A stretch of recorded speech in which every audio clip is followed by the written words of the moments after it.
just a bloke in a bar. Oh, nearly done, boys. Nearly done. The greatest coffee in all the land, Grumpy Coffee. We've got Timmy over there. You all sorted today, mate? Mate, mine was that good already finished. You're all sorted, mate? Yep. You're all good? Nailed on. You're all sorted, mate? Ready to go, mate? Ready to go, mate? Grumpy Coffee. I tell you what, there's a reason why people are raving about it. Because it's the best coffee in all the land.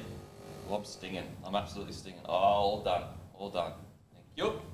Thanks for coming. Episode's brought to you by Grumpy Coffee, guys. The best coffee in all the land. Go to grumpycoffee.com.au to grab a coffee. See what everyone's raving about. Absolutely beautiful coffee. Got 2 blends.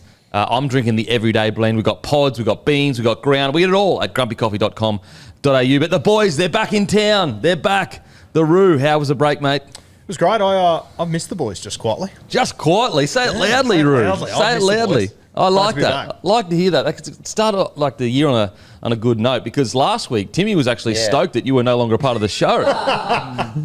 I'll be honest, I was stoked. I thought you got sacked by Campy Guru, but I actually missed you too. I never thought I'd say that, but I'm glad you're back. Oh, the great Hammy, how you been, bruz? Very well, Campy. Good to be back. I was just saying in the green room earlier, but worth saying again, I was listening back to last week's show, and I'm so proud of how articulate and passionate you've become about the great sport of cricket.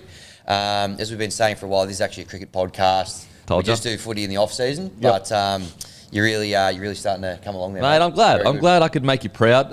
Put in a lot of work. They don't call me Mr. Cricket for nothing. I tell you what, actually, great segue there, Hammy. You didn't even mean to do that, but you might be looking at this shirt on our YouTube. Subscribe to our YouTube, guys. As you know, big things coming this year. Did our first ever vlog called Bloke's Bucket List. Went to Opetaia fight. Go and check it out now. We're doing way more vlogs like that where I go to big sporting events, hopefully get some good access. If not, just go to the biggest sporting events across the country, but hopefully internationally, the biggest sporting events. And the vlog's not really about me. It's more about going to the sporting event, getting the history behind it, getting some insight, getting some access, getting the feel of what it's like to be at that event. Anyway, great segue. These shirts we're wearing on YouTube, come check them out. The Good Areas shirt, that's right. Oh yeah. You can see it. Yeah. Look at that. Well bowled, Kempy. Thank you. And Timmy, he's got on the white version of it, or the cream version. And it's the same on the back for Timmy as it is for me. And that is right. Next Monday at 6 p.m, it's 50% off everything, including these new shirts. That is right. These brand new Good Area shirts. I mean, as a summer fan in Australia, where can you find shirts that say Good Areas and look that good? You don't. You can't. Good point. Very good point. They're 50% off everything, not just these shirts. Everything on the Bloke website, it's 50% off. So that includes these new drop, the hoodies, the shirts, the CBAs, the whatever you want. On Bloke, it's 50% off. And also at 6 p.m, it's 25% off everything on Grumpy as well. So on bloke.shop, it's 50% off everything. On grumpycoffee.com.au, it's 25% off everything. That sale does not last long. And as you know, guys, we don't do sales ever. It's like once every year, maybe. This is actually longer. It's longer than a year ago. And also, sorry, I totally forgot, the hats. 50% off everything, including the Bloke hats. And I totally forgot about that, so I'm going to wear it for the show today. There we go. Where can you get a hat like this? Tell me right now. If you play for the Australian cricket team? Exactly. Exactly. So Bloke baggy greens, you could call them? Yep. Bloke baggy greens. 50% off as well. That's next week, Monday at 6 p.m. I'm sure it looks really good on my head because I look good in hats. But yeah, that's next week, 6 p.m. But let's get straight into it. Make sure to like and subscribe on all platforms. Leave us a comment on YouTube and Spotify. Well, the Roo's losing. He's so happy to be back. The Roo's bloody... He's laughing up a storm over there. Mate, I was just looking at Hammy, and I cop a lot of stick for being a Roosters fan, apparently. Red, white and blue polo, red, white and blue socks, and he's just taken off his red, white and blue hat. Wow. Jumping ship. No, I'm just a staunch Mercantile Mutual Cup fan, and always have been, and always will be. So don't try and twist it. I've come this far with the West Tigers. I will not be jumping off, but a little bit of a throwback to the great days of the Mercantile Mutual Cup, bringing back the Canberra Comets. There's a bit of English rugby league to it as well. Maybe Johnny Bateman at the Tigers has won him over after all these years. You've converted. Certainly hasn't done that. Alrighty, let's get into it. And also, just quickly, Grumpy Coffee is looking for a brand new head of marketing. So if you are a professional in the marketing industry, email Miles, MYLES, at blokeinabar.com. It's looking for a full-time, most likely full-time, if not part-time, then we'll go into full-time marketing role. Head of marketing, please, only serious resumes that have experience, etc., etc. But yeah, we're looking for a role that with heaps of potential going upwards, because the Grumpy Coffee team is really small. So if you do really well, there's heaps of opportunity at Grumpy Coffee. So if you are in the marketing profession and you think you've got the skills to be the head marketer of Grumpy Coffee, email miles@blokeinabar.com. Alrighty, let's get straight into it. Let's face a bit of music, brought to you by Sportsbet. Let's get to our tips from last week, and it's one of the great bad beats all time. Was it? All time. Don't know. Rules are rules. Jai Opetaia versus... Judd. I like that. Judd Opetaia. Judd Opetaia? Like that. Jai the Judd. Jai Opetaia defeated David Nikia in round 4. Now, and obviously a great vlog as well that you did, very much worth checking out if you haven't seen it already on the Bloke YouTube channel. Now, you initially said Jai in round 4. However, you changed your tune and you went round 5 or 6. I was misdirected because I said the right, and then guess what? Matt's the reason for that. Well done, Matt. Because he yelled out and said, no, it's 2 rounds. Actually, that's a false allegation. Oh, okay. It was undoubtedly Timmy that said that, and then Timmy Apologies, and then Timmy, you fucking piece of shit. And not only did Timmy then not only did Timmy say it, he then guessed the correct round. So why didn't you, when it was 2 rounds, say round 3 to 4 like I did? Yeah, because when I'm in the zone and you're throwing shit out and I'm trying to be in podcast mode, you take me out of my kilter. I get all fucking just wobbly, and then I said the wrong rounds. And then you copied my rounds. That actually is more evidence that you were trying to fuck me over, because then you copied my round. Sounds like a you problem. Yeah. What does it say? Everyone's got a plan until they get punched in the face. That's exactly what happened to you. Timmy, man. You leapt on it there, round 3 or 4. You went with Jai as well, so you pick up the 2 points. Matty, you went Jai in round 7 or 8. So you only get the 1 point. Guru and myself, we did have every chance to put our tips in, but we opted not to. That's because this week we're really hitting to ruin my forehand. We've obviously got the Australian Open and we've got the UFC, and that's sort of ruined my domain a little bit more. So we thought we'd just give up the point last week, make up the ground this week, and that's where we landed with it. I'm just putting my hand up for people that are listening.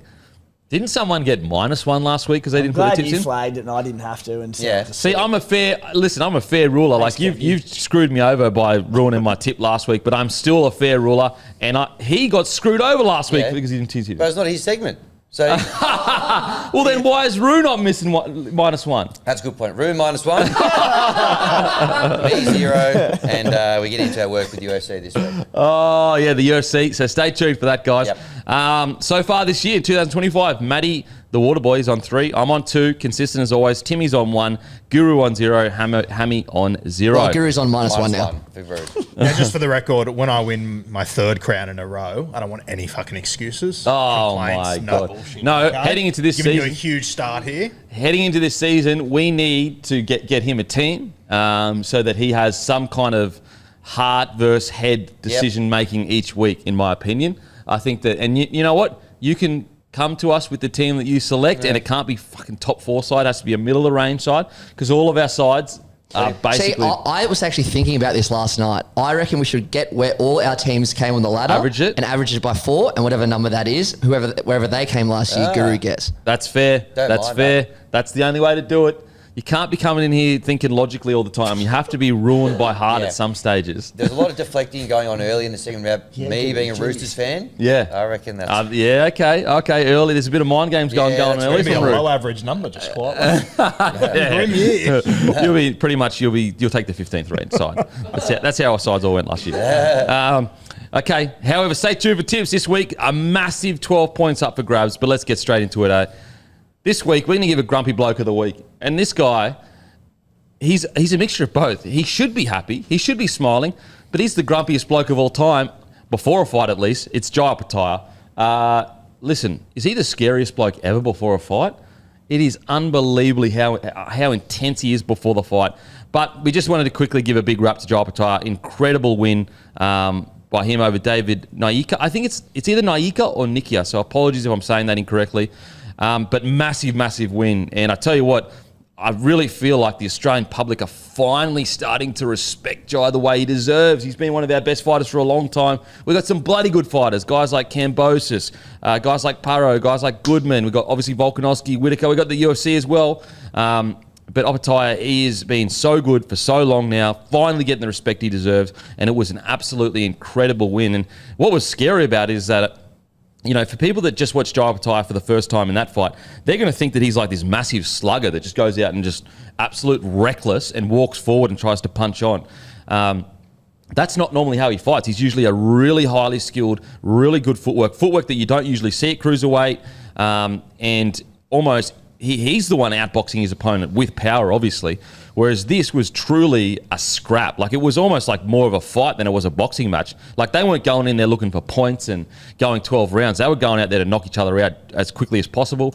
And so what is so impressive about Jai Opetaia is, like, doesn't matter how big he gets, he still has that warrior in him where he's like, you know what, I'm willing to risk it all, everything I've built, just to have a scrap, just because David Naika, I hope I'm saying that correctly, almost called me out. So incredible performance for Opetaia, and if he can fight Ramirez and get those belts and unify those belts, which I really think he can do, because Ramirez is a very flat-footed fighter. So if Jai Opetaia just goes into that fight with Ramirez like super fit, and can just outbox him on the outside, I think he'll just pick him apart. Now, if he stands and trades with Ramirez, that's a dangerous fight. But I think can beat Ramirez. Massive congratulations to Jai Opetaia. I'm so glad Australia's getting around him now. And I just want to give a shout out to Dave Naika as well, or Nika, or however you say it, apologies. Mate, what a warrior. Like, he would have known heading into that fight that it might have been a little bit too early to take such a big fight. And before the fight, he was talking about, it's going to be a gunsling, it's going to be a fight, I'm going to scrap, I'm going to do this. And no one believed him. I was like, nah, there's no way you're going to scrap. He went in there and scrapped. And some of the chat I've been like, people, like, look, I understand picking your favourite before a fight and talking a bit of crap leading up into the fight in the comment sections or whatever. But once the fight's over, people talking crap about Dave Naika, it's like, are you serious? Like, he's the warrior in the arena, putting everything on the line, and then you're talking crap about him after. Like, what have you done compared to him to be talking crap about a guy that risked it all and actually had the guts to go toe-to-toe with one of the scariest boxers in the world?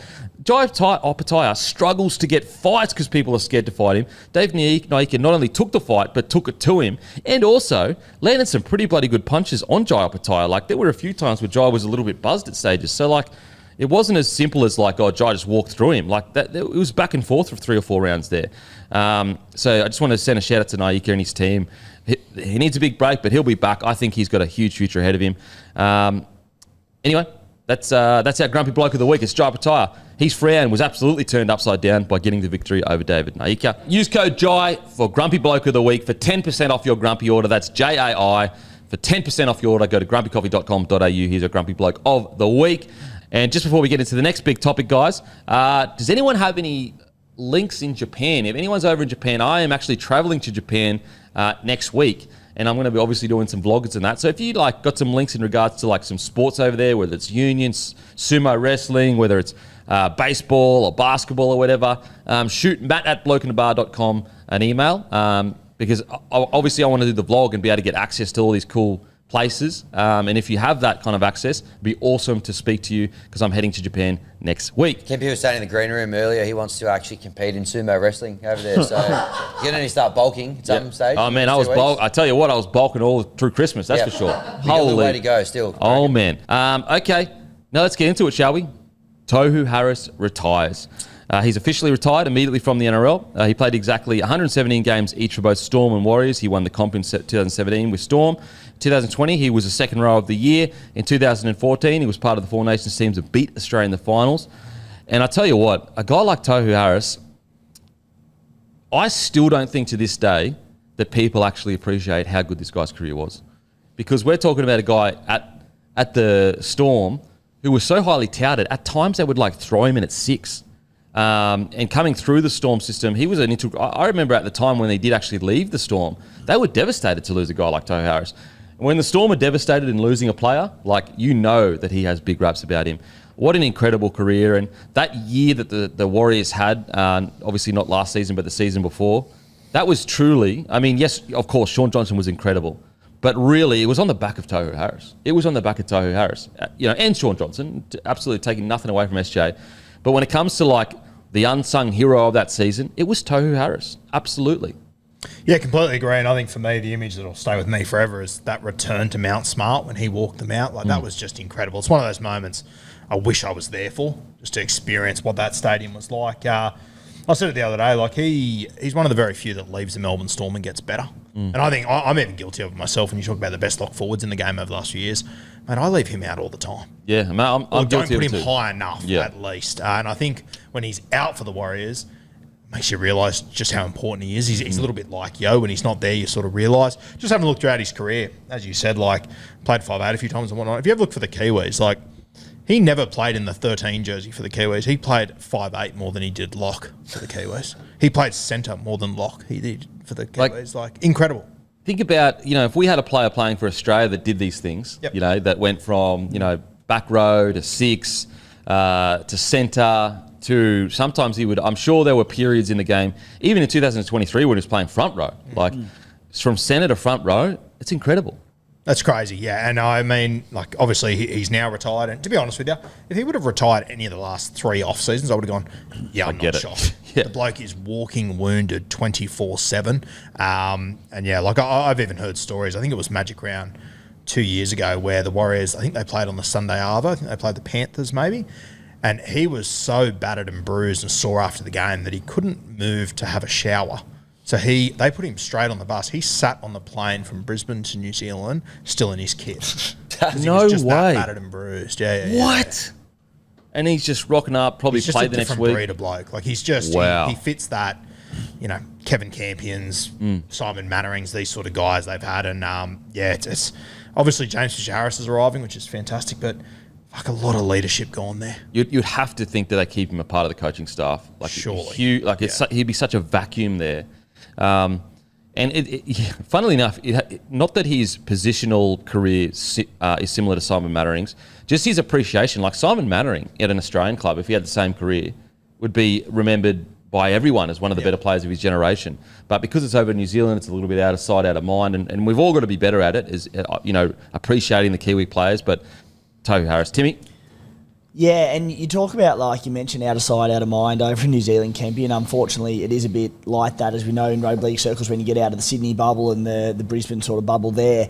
But he defines to me, Tohu Harris, that sort of the development and the era of the ball-playing lock that came about. And I hope it doesn't happen, but I feel like in the future people, when they think of, I shouldn't say smaller bodied, but certainly rather than just another hard-running forward in the middle as your number 13, basically another front rower, we've had this evolution of the ball-playing lock. And people will probably think of, in 10, 15 years' time, Victor Radley, Isaiah Yo, but Tohu Harris was at the forefront of this, and he's not a smaller body like, Connor Watts and all these sort of guys who do it, or Radley. He's a big boy.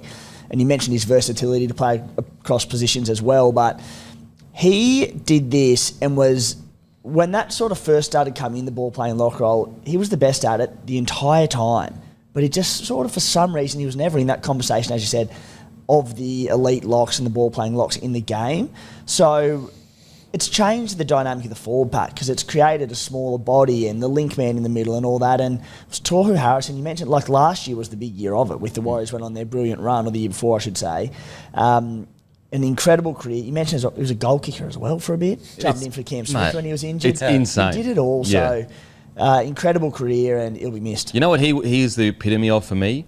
Is he is that guy, and every team's kind of got this guy, where you'd watch a game and you'd be like, oh, Tohu Harris is pretty solid. Then you'd look at his stats and you'd go, what the hell? This guy was unbelievable. Like, for some reason, because you're so used to seeing them get through all that work, you're just like, oh, yeah, Tohu Harris just had his fucking 20th hit up for the game. Okay, normal, whatever. And then you look down and it would say like 20 hit ups, 210 metres, 45 tackles, 1 miss. And you'd just be like, where did all that work come from? And when you add in, like, going back to the ball playing lock, there are lots of locks who pass a lot. But what Tohu did was, it was his pass selection was incredible every time. It was his ability to put it out in front of Sean Johnson when he was hitting him out to the right. Like, anyone can pass a footy, but can you do it well and choose your time? Tohu did it exceptionally. Yeah, and like the Warriors, that 2023 season, the player before Sean Johnson in a lot of those tries where they would literally almost walk over the line. Like they had so much space, they would just like walk over the line. It was Tohu Harris that was giving the ball to Sean Johnson in a lot of those scenarios. Like you got to be a bloody good ball. And like we're talking about his ball playing. We're not even talking about the fact that his ball running was bloody one of his strongest weapons and also his defence. And he did it pretty much hanging by a thread for the last couple of years of his career. It's crazy when you look back at his debut. Like he made his debut in the World Club Challenge of 2013. Yeah. He scored a try in that game on debut in a World Club Challenge. Actually, I think Rando Stats Guy had a good start. I think he's the first ever debutant to score in the World Club Challenge. Yeah, there was only 3 try scorers in that game. Him, Billy Slater, shocked me, and Jesse Bromwich. Both of them only scored 30 tries in their career and both retired this off-season. Wow. Yeah. Far out. Hammy?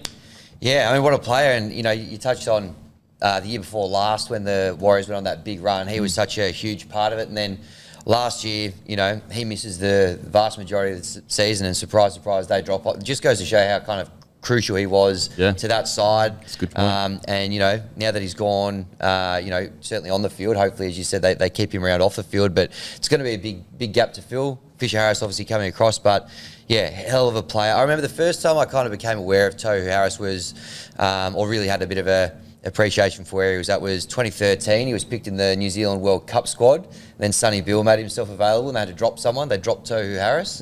And then, you fast forward now to the end of his career and pretty comparable with Sonny Bill's rugby league career, really. Star of the game, won a comp. Hell of a player. So he'll be a big loss. I tell you what, just quietly, I saw Sonny Bill at the fights on the weekend. He is looking fit, big, and scary.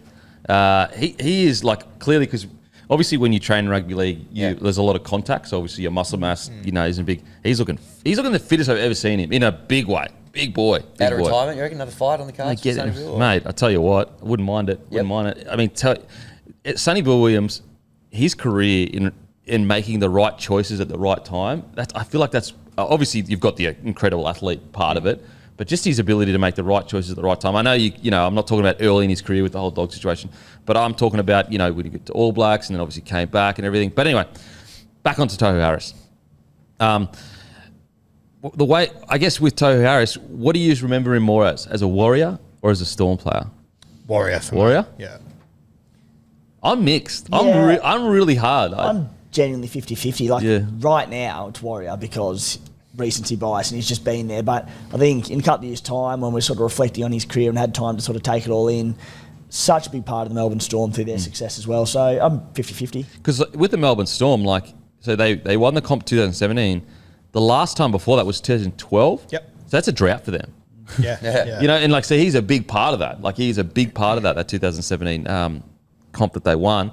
Oh, man. I mean, what's funny is he literally played 117 games for Storm, 117 games for Warriors. Yeah, I'm torn. I'm torn between the Storm and Could you Warriors. imagine that period the Warriors had, which was brutal for everyone, but for the Warriors during COVID when they were away from home for months at a time, imagine if they didn't have a leader like him. I'd love to hear or see the situation if he wasn't in that group. Yeah. It would be massive during that period. He's the kind of guy that, maybe he's underappreciated to the wider audience in Australia because obviously the Warriors don't get the headlines in Australia, but I guarantee every player that's played with him is he's one of the best I've ever played with. One of the best I've ever played with. And that's also why Tohu Harris, he's our bloke that has grabbed life by the balls, brought to you by Bloke Undies. Use code Harris, HARRIS, and you get 10% off your Bloke Undies. And they are premium undies, guys. These are high quality, the best material we could find, the best design we could do. That's Bloke Undies. But a massive congratulations to Tohu Harris. And, a guy like that, with the impact he's had in regards to his teammates, but also the impact you talk about, the ball playing lock, that's not by chance. That's because he would understand the game probably better than most people. I'm sure he'll land in probably a coaching role somewhere and, at the very least, a forwards coach somewhere. At the very least. I just think that his footy knowledge would be way too high for him not to land in that. Obviously, if he wants to, that is. But massive congratulations to Tohu Harris. What an incredible career, and it's been an absolute privilege to watch him play. Okay, boys. I'm sorry. Listen, Titans fans, this wasn't us. This wasn't us. This came out of the Titans. But I know the Titans fans are like, stop speaking about how you're going to fit in Campbell, how you're going to fit in Brimo, and how you're going to fit in Kenny. It's not us. But anyway, the Titans are reportedly considering a halves combination of Jaden Campbell and AJ Brimson. For 2025, as part of the plan, Foran would be shifted to the bench. Foran had an ankle surgery this preseason, which has opened the door for this. Oh, man, I'm just not sure. I'm still not sure with Campbell when it comes to defence in the halves. And I just think that he probably needs another year or two with an experienced half if you were eventually... Like, look, does Jaden Campbell have the talent to be a really good modern-day 7? I actually think he does. Like, when you look at how good Jerome Hughes has been, I know Jerome Hughes is a bigger body, but that running 7 with a decent kicking game, like, I do actually think Campbell has the talent to do it. And that's just not... I'm not just saying it. I think he does. However, I do think he needs a little bit of guidance for at least a couple of seasons, and Foran can offer him that. If you've got Campbell and Brimo in the halves, like, you're basically putting two rookies together in a team that is desperate for experience in the spine. I'm not sure if I think this can work initially. Yeah, I'm very 50-50 on it. Are we assuming this has only happened because Foran's not 100% fit? I don't know. I think maybe they're trying to squeeze Brimo in there. I don't know about you guys, but Foz would be my halfback every day of the week. It has to I be. I wouldn't even think twice about it. I'd go as far as to say, if you're not going to put him at halfback, why was he even playing? Not from his perspective. Like, I know he would play anywhere, and I know that, he's an extremely humble player, but the reason you're keeping Foran in a squad is for his experience. That's his most valuable asset right now. There's a handful of Kieran Forans around. You're lucky enough to have one. Yeah. You play him at halfback. That's why I hope it's just because of injury. Just because of injury? But then it's like, okay, but then you've got guys like Weaver. They've actually got good young halves in their squad. Surely you give them experience, if they're going to be the next guys coming through. And this is, mate, at least I look at this Titan situation. For me, anyway, the fullback jersey's solved. I don't think we have any. Did you all agree? Or? Yeah.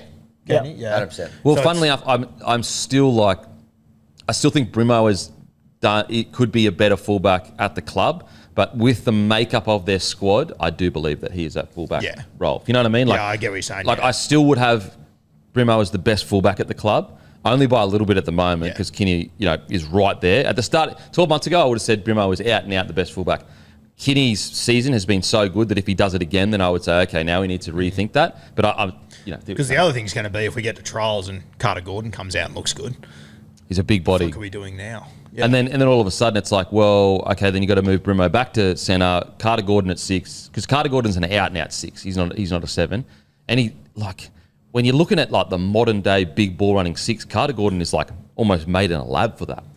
Yeah, I know we spoke about it last year. I'd like to see him maybe in jersey 13. Do you maybe squeeze Carter Gordon in at centre to ease him into it? Is that how they've eased him into already? I think he initially played a little bit of centre, but then he moved into 6. Yeah. So what you have? Brian Kelly's an automatic, isn't he, at one centre spot? I actually like Sammy and Kelly in the centres. Yes, so do I. And you're also leaving Jojo Fafita out of that squad too. So, I'd be going, unless I'm missing someone, apologies. My backline for them would be Kelly. If I have to squeeze Brimson in there, I'd get Brimson in there. But it would be Kelly, Sammy, Khan Pereira, and Jojo Fafita. Yeah, okay. But if I have to squeeze Brimo in there, he's getting obviously a centre spot. Yeah, I think you got to find a spot for Brimo there somewhere. Yeah. Timmy, what do you reckon about the half situation? I hate the Foran bench chat.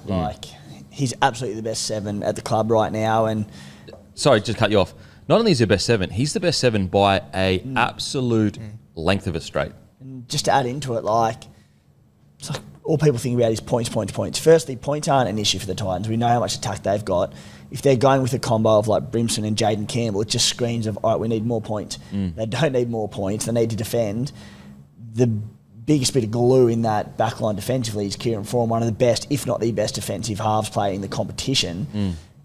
What he does for them in attack as well, the way with how direct he plays, the amount of space he creates out wide, and then you bring in 2 blokes who haven't really played in the halves, certainly haven't played in the 7 jumper before, to Jaden Campbell has massive defensive issues defending in the front line. Brimson is okay, but he's also playing out of position.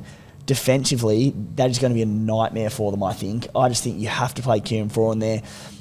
If they're thinking about maybe the future and, Foran leaves after this year and life after Foz and they're trying to keep the rest of these guys, I don't know. They need to win games this year. Like, they've had a number of years in a row without getting results. There's no reason why this current squad can't play finals footy in 2025. They need to be thinking now. It just comes back to the same. We've had the same conversation 12 months ago and 12 months before that. They've just got too many key playmakers to fit in, and they don't have room for it. And I just think it comes back to squad balance. I feel like I'm repeating myself from 12 years ago, but you now add Carter Gordon into that. You add into that the fact that Keanu Kinney is now a fullback for the Kiwis. Great problem to have, don't get me wrong, but when I look at squad balance, I'm going, all right, can they offload one or two of these guys, solve a few headaches, and use that money to maybe bolster their edge back row or somewhere in their pack, because their back line's really good as well. See, I'm of the mind, and I think we've all been of the mind, literally probably 2 years ago, make the hard call, allow one of these guys to go to another club, because I just think that by keeping all three of them, as you just alluded to, you're unbalancing your whole squad, because you're going, oh shit, we can't put Brimo on the bench. Oh shit, we can't put Foran on the bench. Oh shit, we can't put Campbell on the bench. Whereas if you go, okay, one of you boys, you're way too good to be sitting on the bench, go to another club, you'll be starting every single week, then it solves the headache. Like, they've been dealing with this headache for, what is it? What's funny is they had a headache between Brimo and Campbell. Then the headache got even worse with Kinney.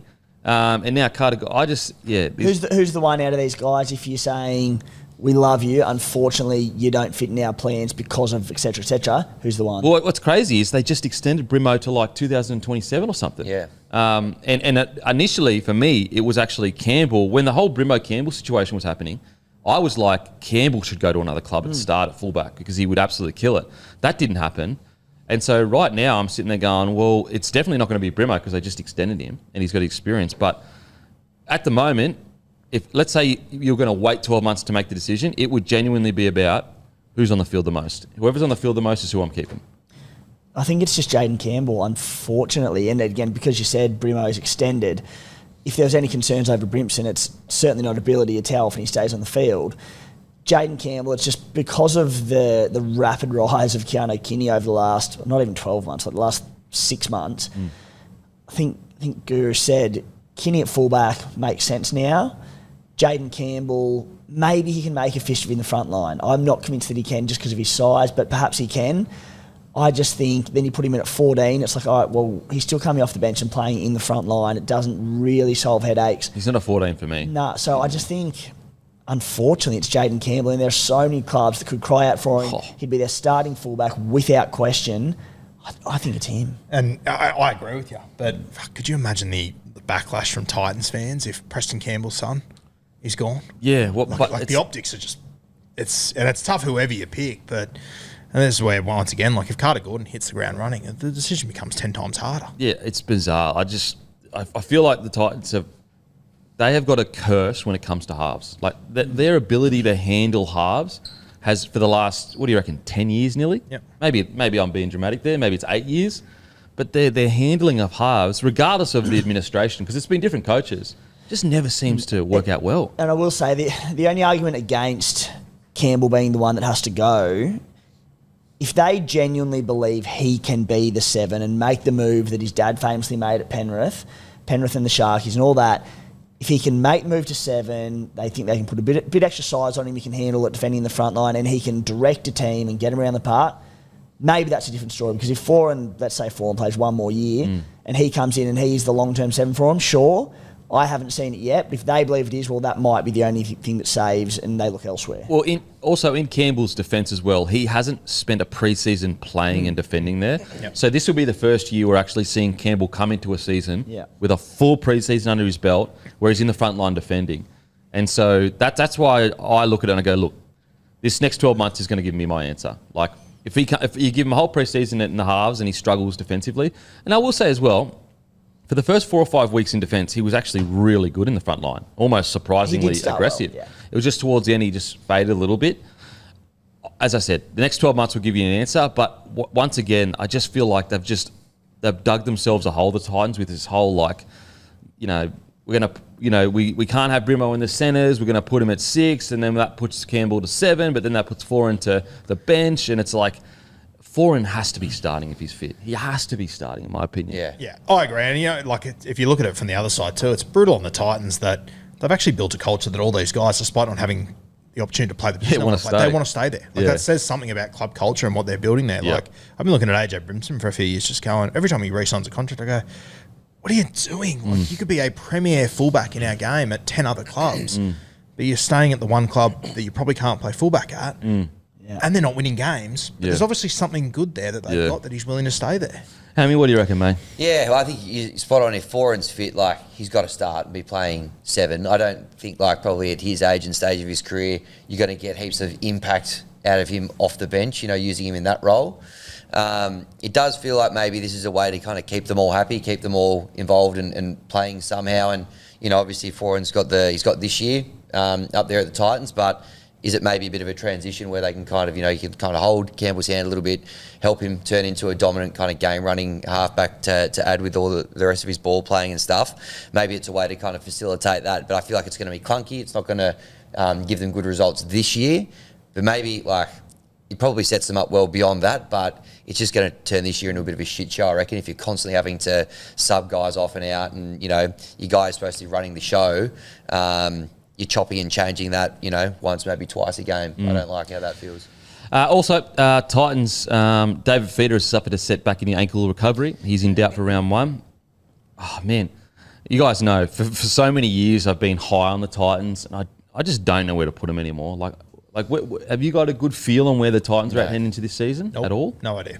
I never have an idea for Titans. Like, they could finish bottom 4 or they could finish top 8. Yep. Like, genuinely... They could genuinely finish top 4, like Tino back for Feeder, Fermor, to good pack. RCG. Yeah. Like, that pack RCG, is... Fodawake, it's a roster that could be top 4. Well, Tino for Feeder and Fodawake and RCG at their best, like, I'd argue they could take it to any forward pack. Yeah.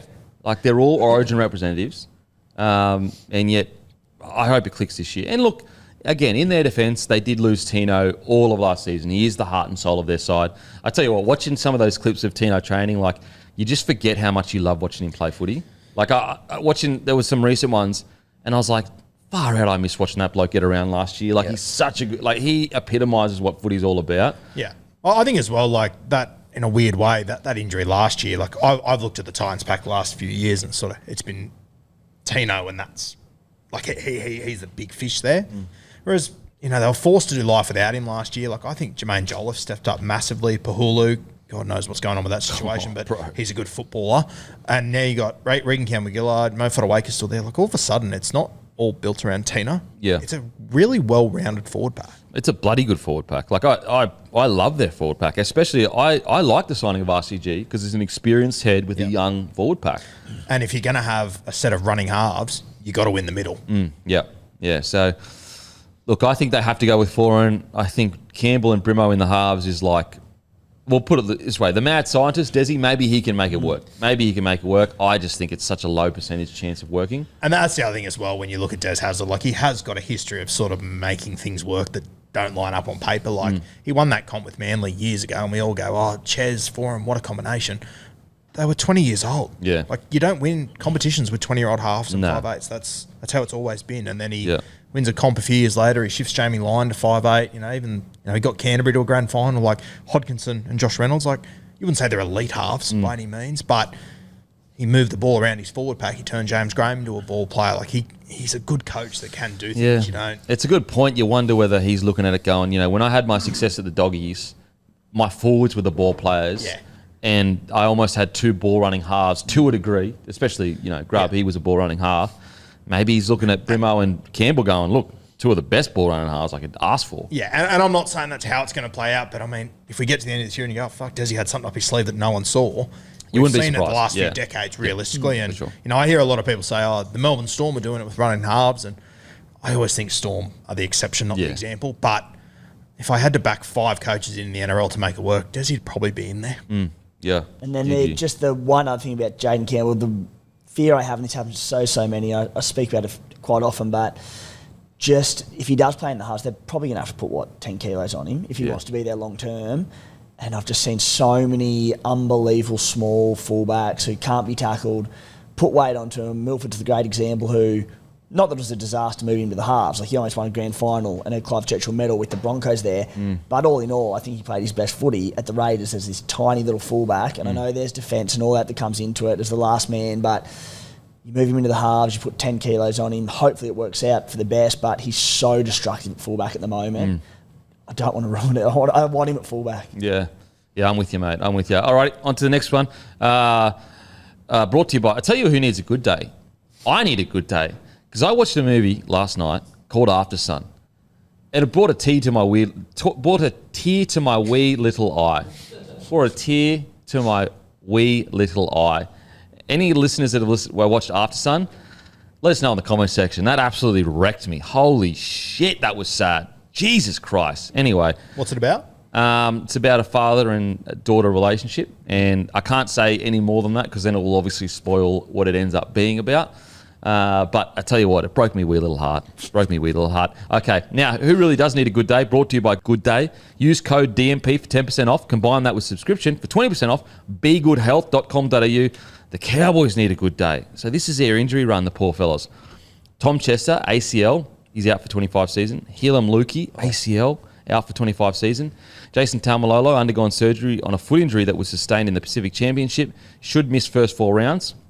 Cowboys reportedly want answers as he apparently played with his injury. All 3 physios said he was fit, so it's unknown how it was undiagnosed. Must be a bad injury to be out for 25 seasons. Did I say 25 seasons? 25 seasons. Oh, okay. 2025 season. Apologies. Got me there, Timmy. Heading into this season. Sorry, boys. I'll show myself out. Sorry, boys. So heading into this preseason, this new season, the Cowboys already hugely behind the 8 ball. What are your thoughts, Roo? Yeah, it's alarming, isn't it? Yeah. Mate, I'll say just on Helam Lukey to start. Oh, my God. If you would have swapped, him and Nanai swapped their careers, I think he'd be an automatic in the Queensland side. He was nearly there. Nanai was injured as much as Lukey is, and Lukey played as much as Nanai has, I think he'd be an automatic in the Queensland side. Yeah. He has been so unlucky, and people think that's hyperbolic or whatever, but Cowboys fans that have seen him, he is an absolute freak. And when you say freak, it's genuinely like he's this huge body that can make 45 tackles a game and also run for 150 metres. Like, that his fitness... He's been so unlucky, it's insane. Yeah. It's so unfortunate. In regards to the Cowboys, I guess... I mean, we'll talk about it because Jason Taumalolo's injured here. And then the whole, the Cowboys want answers. And have you guys saw Toddy Payton talking about that injury? He didn't look too happy about the whole situation. This Taumalolo-Payton situation, Taumalolo has a okay year, not great. No, compared to his pay packet, probably not huge. Goes away for the Tongan side and absolutely rips. What is going on here? I know, I'm sure Cowboys fans get a little bit frustrated, but surely we're not being crazy people here. And I just feel like it's never clicked. I feel like it's just never clicked with those two. I don't know. Maybe I'm making stuff up, but it's a bit weird. Yeah, I agree. And I feel sorry for Todd Payton in that Jason Taumalolo, they went out, finals week 2. He had a 4-week spell to put his feet up, then he comes out and plays great for Tonga. The reality is he's probably not at a point where he's going to be able to do that for 27 weeks straight. But I still feel like the balance just isn't there. When you consider how much they're paying him and how good he is, we just don't see it regularly enough. But, I mean, you go back to literally when Payton first arrived, he singled out Taumalolo in a press conference. There was all that talk about Taumalolo potentially getting moved on. And I honestly feel since then, it's just never really looked like they're fully on the same page. I don't know. And as I said, Cowboys fans, apologies if I'm just kind of looking into things too much. It just never looked like the Taumalolo that was before Payton arrived and after Payton arrived. And I'm not suggesting it's Payton's fault because I don't know who's in the wrong here. I'm just saying that it's never looked like when he goes out to play for the Cowboys now, Taumalolo, it doesn't look like the same bloke that a few years ago. And initially I was like, okay, maybe that's just because he's getting older, injuries or whatever. But then sometimes you'll see these games where he just goes absolutely nuts and you're going, okay. What do you reckon, Timmy? What's going on there? Don't know what's going on with their relationship. It's always been a little bit odd, hasn't it? As you said. They're in strife, the Cowboys. I'm absolutely gutted for Helam Lukey. I always had so much time for him, and to echo Roo, I think he would have been a rep player for a couple of years now if he could stay on the field. They're in trouble. And the John Bateman signing now looks like a masterstroke. Yeah. And I know we were talking about it before we went on break, and there was all the talk of Bateman, and you blokes were a bit questioning, and I just sort of said they're one injury away from being very, very shallow in their forward depth. So the fact that they've got Bateman who can go between edge and middle, he now probably starts on the edge with Jeremiah and I on the other. Which is a bloody good pairing at their best. Freaking oath it is, yeah. So that's from Payton. What a shrewd signing. Smart You from have Payton. Carl Hess, who's coming back from an ACL injury. Hopefully he comes back well. It's been a lengthy break and plenty of time to recover, but always a question mark with any player. Jordan McLean's back end of his career. It just becomes... They just can't really afford, unless there's a few like really promising forwards coming through that I don't know as much about, every chance, one or two more injuries to that pack, which is going to happen at some point, and they're very light on. Yeah, I mean, Taumalolo's probably not starting the season. Going to miss the first 4 rounds. And it's one thing to be missing the first 4 rounds and not being available, but then you add in, also at the back end of his career, a bloke who's had ongoing knee issues for a few years now. How does he return? How fit is he? Is he... he's been known for being such an explosive forward for a long time. What's he like on return? So, we'll get to the halves shortly, but a few question marks there. Not necessarily negative, but yeah, I'm a bit worried for the Cowboys. Hammy, what do you reckon? 2 questions. Just about, we're talking about with Taumalolo and since Payton arrived, and then obviously also the injury situation. Well, I think Roo made a good point there around, obviously, when he came out and killed it for Tonga, he'd had 4 weeks off, and he knew it was going to be a 3 or 4 week window where he could just go, as hard as he could. And his minutes we saw went way up. He was playing kind of like averaging 15 minutes a game time more each game for Tonga than he was for the Cowboys through the year. But probably the reason that those minutes drop for the Cowboys is because you've got to do it for potentially 27, 28, 29 weeks. It's not as sustainable. So Payton probably needs to pull him back and use him a bit less to get more out of him for more of the season. And maybe Taumalolo doesn't like this. Like, I've got more of me. I want to give you more. But maybe that's where the friction point kind of comes. But you can see they've both got a bit of a case there for for why he doesn't play as much. Because I think you're alluding to this. I can understand Payton. Like, I wouldn't do everything exactly the same as Payton. But if I was walking into that squad, the first thing I'd be addressing is, guys, we can't expect Taumalolo to be playing 70 minutes a week and running for friggin' 300 metres every week. Yeah. So I can understand Payton's, from that perspective of going, let's offload the responsibility. And we're never going to win a premiership with Taumalolo carrying the team every single week. Yeah. But it just seems like it never clicked after that, in my opinion anyway. Yeah, no, I'm with you. And it's, obviously there's, now they're kind of chasing up, why did you let him play if he was injured? Yeah. And, he just certainly didn't look like he was injured though when he was playing. He was absolutely killing it. He was one of the best players in the whole tournament. So, I don't know. Looks like there's still a little bit of tension there. I'm not sure exactly where it stems from, but... Well, in Taumalolo's defence to a degree, that's a grand final for him. He's playing for his nation against Australia. So I guess if you were Taumalolo, it's like, well, hang on a sec. If I was playing for the Cowboys and we were in a grand final, would you rest me? Would you say you can't play? No, you'd absolutely play me. Yeah. So Taumalolo's sitting there going, of course I'm playing injured. This is for my nation. It's against Australia. It's like a legacy-defining win. Yeah. If they win that series. Whereas the club, I get it. The club pays their wage. I get all that. But I think, from a club's perspective, if that was a grand final that the Cowboys were in, there's no way they're resting Taumalolo with that injury. Yeah. And so I think that's, I know Cowboys fans might be a bit frustrated that Taumalolo played or whatever, but it's like, guys, that's his heritage. That's everything to him. That is a grand final. Yeah. Arguably, some would say it's even bigger than a grand final. That's how much it means to him. So, well, he doesn't get to play Origin, things like that. To win a tournament for Tonga is, would be huge for him. So, and in the injuries heading into the year, where's the Cowboys sitting for? Well, I mean, they've lost some pretty good players there and a couple of their starters as well. So they're probably going to start on the back foot a little bit. They're going to test their depth a little bit as well. But, they were thereabouts last year. They've got a good squad. They have got some good depth as well. So it's probably maybe a good opportunity to give a couple of those guys that wouldn't get a start otherwise, give them an opportunity. But, they're definitely probably not going to start exactly where they'd like to for the start of the season. And also, just quickly, wasn't there a young fella, apologies I'm forgetting his name, that broke the Dearden record? I'm pretty sure. You boys didn't see it? Yeah. What was the record? For the 1.2 kilometre time trial. Yeah, okay. I haven't seen it, sorry. Yeah, no, there's a young fella that come through and broke it. Jeez. That's sort of Lockie Galvin sort of stuff. Yeah, Lockie Galvin. I think he ran 4:21 or something like that. Here we go. Zach Herdegen. Zach Herdegen. He ran 4:25 in the 1.2 kilometre shuttle run. Dearden ran 4:26. Purdue ran 4:28. Rob Derby 4:33. But here's the one that impresses me the most out of all of them. Ruben Cotter 4:36. Nice. Ruben Cotter in the middle there. Stocky, usually that physique is not getting close to the top. And carrying a big mullet around as well. Yeah, extra weight. That'll be an extra kilo at least. However, it is aerodynamic, so maybe that helps him. Actually offsets it. But yeah, also, Jackson Purdue, he has been training at halfback and apparently has put on 10 kilos. Going to be interesting that Purdue and, Clifford, yeah, that battle there, which direction you go. Because Clifford was good for the first few games and then he went a little bit quiet towards the back end for the Cowboys.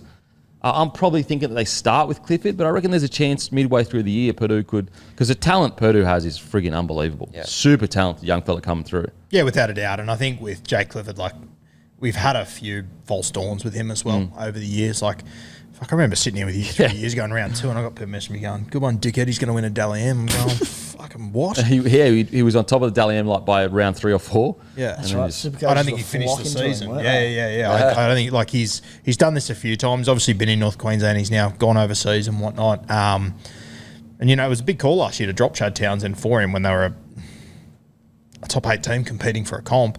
I would start with him personally. There are other young guys up there that I really like, but I think he's the one I'd start with. Alrighty, boys. The Broncos are reportedly considering shifting Paddy Carrigan to prop this year. Kobe Hetherington will play lock and has admitted his goal is to start in 2025. Funnily enough, a few years ago, before Paddy Carrigan did a lot of work on his ball playing and everything this was actually the kind of setup that I was envisioning with a Payne Haas, Paddy Carrigan front row. Just because, those two as a front row starting a game, and I know there'd be a drop-off, eventually because the players that come on are not of that standard. Don't get me wrong, they could potentially get to that. But I just thought it was so, you're going, if you're rolling out with a Paddy Carrigan, Haas front row, you are confident that you can match it with any forward pack, at least for the first 20 to 30 minutes. And then Paddy Carrigan went away in the off-season and just worked super hard on his ball playing, and he killed it as a front rower. However, with the current squad they've got, with the fact that a lot of their front rowers are quite young, coming through the ranks, they lost Flegler, I actually don't mind this because Paddy Carrigan, he plays front row anyway for Queensland a lot, plays like a front rower. Even for Australia, when he plays, even for Broncos at times, he plays a lot like a front rower. And I actually think if you made more of a point of making him and Payne Haas work together as front rowers, you actually might be able to make that connection even stronger. So I don't mind this move. Now, don't get me wrong. In a perfect world, Paddy Carrigan should play 13 for the Broncos. But when I look at the makeup of their squad and I go, okay, we've got enough firepower across the park in regards to score points. How do we get the best front row pairing on to go with any team? It's Paddy Carrigan and Haas. I don't mind this shit. I don't mind it. Yeah, I don't mind it. I think a couple of years ago I would have loved it. Just every time I've seen you shift Pat Carrigan out of that lock role, I have a lot of concerns. He's only ever been shifted to the edge, though. He's never been shifted into the middle of... Oh, well, he's already in the middle, but I just think you, as a linkman, you lose a lot without him, but I haven't seen Kobe Hetherington there long term. That's my only concern. But I also think, mate, I went through and put together your best 17, in my opinion, the other day. And, geez, when you've got Haas and Jensen starting and Carrigan 13... there's a real drop-off off the bench. I would love to have Jensen to come off the bench. And that's what I felt like even last year when we were struggling, just the bench sometimes would come and go, okay, all right, but just the drop-off was so dramatic that we just would almost... they'd work themselves to a standstill because they'd stay on for extra minutes because of drop-off. Whereas if you're bringing Jensen on, and then also you're bringing Xavier Wilson on or whatever, I think that's good enough for me to at least hold a certain standard where then when Payne and Paddy come back on, But I don't think my concern is you don't want to be bringing Willison on as the main guy. I think you want to pair him with Jensen. Yeah, for sure. And then I think it can work because I like Willison. I think he's got a future, but he's still a year or two off being the main guy. 100%, and being not even the main guy, being a guy in the front row in the NRL is tough. It's brutal. So from that perspective, I really like it. I probably haven't seen enough Hetherington in jersey 13 to sort of make a huge call on it, but I like what I've seen. I feel like You can't go too wrong with Etherington. Well, and also with Paddy Carrigan, like I know that one of his biggest strengths is his motor, and he can get through a bunch of tackles. But I'm almost like, he's so good in attack. It's like, why make him make 45 tackles when you can go, mate, we've got someone else that can do that. Kobe Hetherington, which it's literally his bread and butter, is his defence, his tackling. And so I think also longevity for Paddy Carrigan. I don't want him making 45 tackles a game because he's got so much to offer in attack. Yeah. So I don't mind it. As I said, perfect world, yep, you put him at 13. But when you look at the squad balance, I actually don't mind a starting front row of Haas. Carrigan, what do you reckon, Timmy? I love it. I've wanted it for sort of 12 months. I just think he plays more like a front rower than a lock anyway. And he's got a passing game to him. And the link play he has, it's okay. It's solid. But I just don't think it's his strength. I think the game is moving past having a big boy at lock. I think that 1-2 of Haas and Carrigan, and he's a ball running forward, a really, really strong ball runner, as we know. He gets the quick play of the balls. He's got a massive motor on him. And I think his minutes probably don't drop that much if he does go to the front row. You know, maybe takes a few extra runs, but not having to worry to get into position to be the link man every time, that's going to help his motor as well a little bit. I just think they can do that, whether it is Kobe Hetherington or whether they go to market over the next 12 months to find an out-and-out ball-playing lock. I don't know enough about Hetherington's ball-playing ability there, but I think even at times last year, Brisbane's pack just looked a bit too big, you know, having those three big boys through the middle. And I go back to, I know there was a lot of issues going on at the Broncos at the time, but the Bulldogs game where it was at Suncorp, I think, and it's got spread side to side. They just went side to side. They went, the pack are too big. They're not going to work. And they didn't. And again, there are other issues, but they identified that, I think, by just getting a smaller body at lock. That's going to help the lateral movement through their middles. I think Pat Carrigan is far more of a, sounds silly because he's always played lock, I think he's more of a front rower. He plays like a front rower. Yeah. Like the reason why I brought up Origin, I know he was named at lock or whatever. I'm pretty sure he was named at lock. Like, did you really watch him in Origin and say you're playing a ball playing lock role? He played like a front rower in my opinion. They just got through a bunch of work, played really well. So I'm with you, Timmy. I don't mind it. I think do it. What do you reckon, Amy? Yeah, look, I think he can work in either position, but I think the point you raised about the drop-off, when your main front rows are coming off last year was quite noticeable. So now to be able to, when one of those guys comes off, Jensen comes on, kind of there's less of a noticeable drop-off. So it's probably a good thing from that regard. He does play like a front row. I kind of like him at 13. I think he does do a little bit of that link play quite well. So it'd be interesting to see how Hetherington goes with that. But look, Pat Carrigan will play well, whatever position he plays in. It's just how kind of the domino effect of him changing or where he plays, how they kind of backfill that. So it'll just be interesting to see how Hetherington kind of deals with some of that other ball playing sort of stuff. And also you got to think about with Paddy Carrigan, if you can simplify his role to just be a pair player with Payne Haas, think about how often they'll be able to run in pairs. Think about they'll be able to ball play to each other. Like, it actually could unlock even more of Payne Haas, where he's not running one out as much because Paddy doesn't have to make 45 tackles a game, and his sole focus is, mate, whenever Payne Haas is getting the ball or close to it, I need you to be in pairs with him. That's a scary prospect for any defence if you've got Payne Haas and Paddy Carrigan always in pairs anywhere on the field. It could unlock a part of Paddy that we may not have seen just yet. And I will say, Kobe Hetherington, I know we haven't seen him that much at lock, but remember, he was going to sign with the Tigers, and then Michael Maguire specifically said, no, you're not going anywhere. So much so, people then going, Broncos might backflip on it to get Ben Hunt, and then Broncos and Michael Maguire said, no way. So Michael Maguire must have seen something in Kobe Hetherington that he really, really likes to be talking, I'm going to put you in the starting 13 role. So I really don't mind it. Look, the good thing is you can just move him straight back if it doesn't. Like, few weeks, doesn't. Like, Kobe Hetherington's not going to play so bad that, like, you're going to be, it's going to be dire straits. You can move him straight back. But when I look at that side and I go, okay, let's say we did have Paddy Carrigan at 13 and you put Jensen at the starting rock. When you bring Jensen and you bring Haas off, you're bringing on Willison and probably Tapua. Yep. Now, all of a sudden, you're bringing on Jensen and Willison. I'm going, like, as a Broncos fan, don't get me wrong, Tapua's been a good depth signing, especially in 2023. I thought he was quite strong. 2024, not as strong, but decent. But when I talk about Jensen and Willison, all of a sudden I go, that's exciting for me, bringing them off the bench. Yeah, and if you do lose a little bit as a link man, and you've got probably the most experienced halves pairing in NRL history, don't you? And also, Reece Walsh plays like a 6 a lot of the time as well, so you can use him to link if you need to. So I don't mind it. And I think is what I like about this situation with Michael Maguire.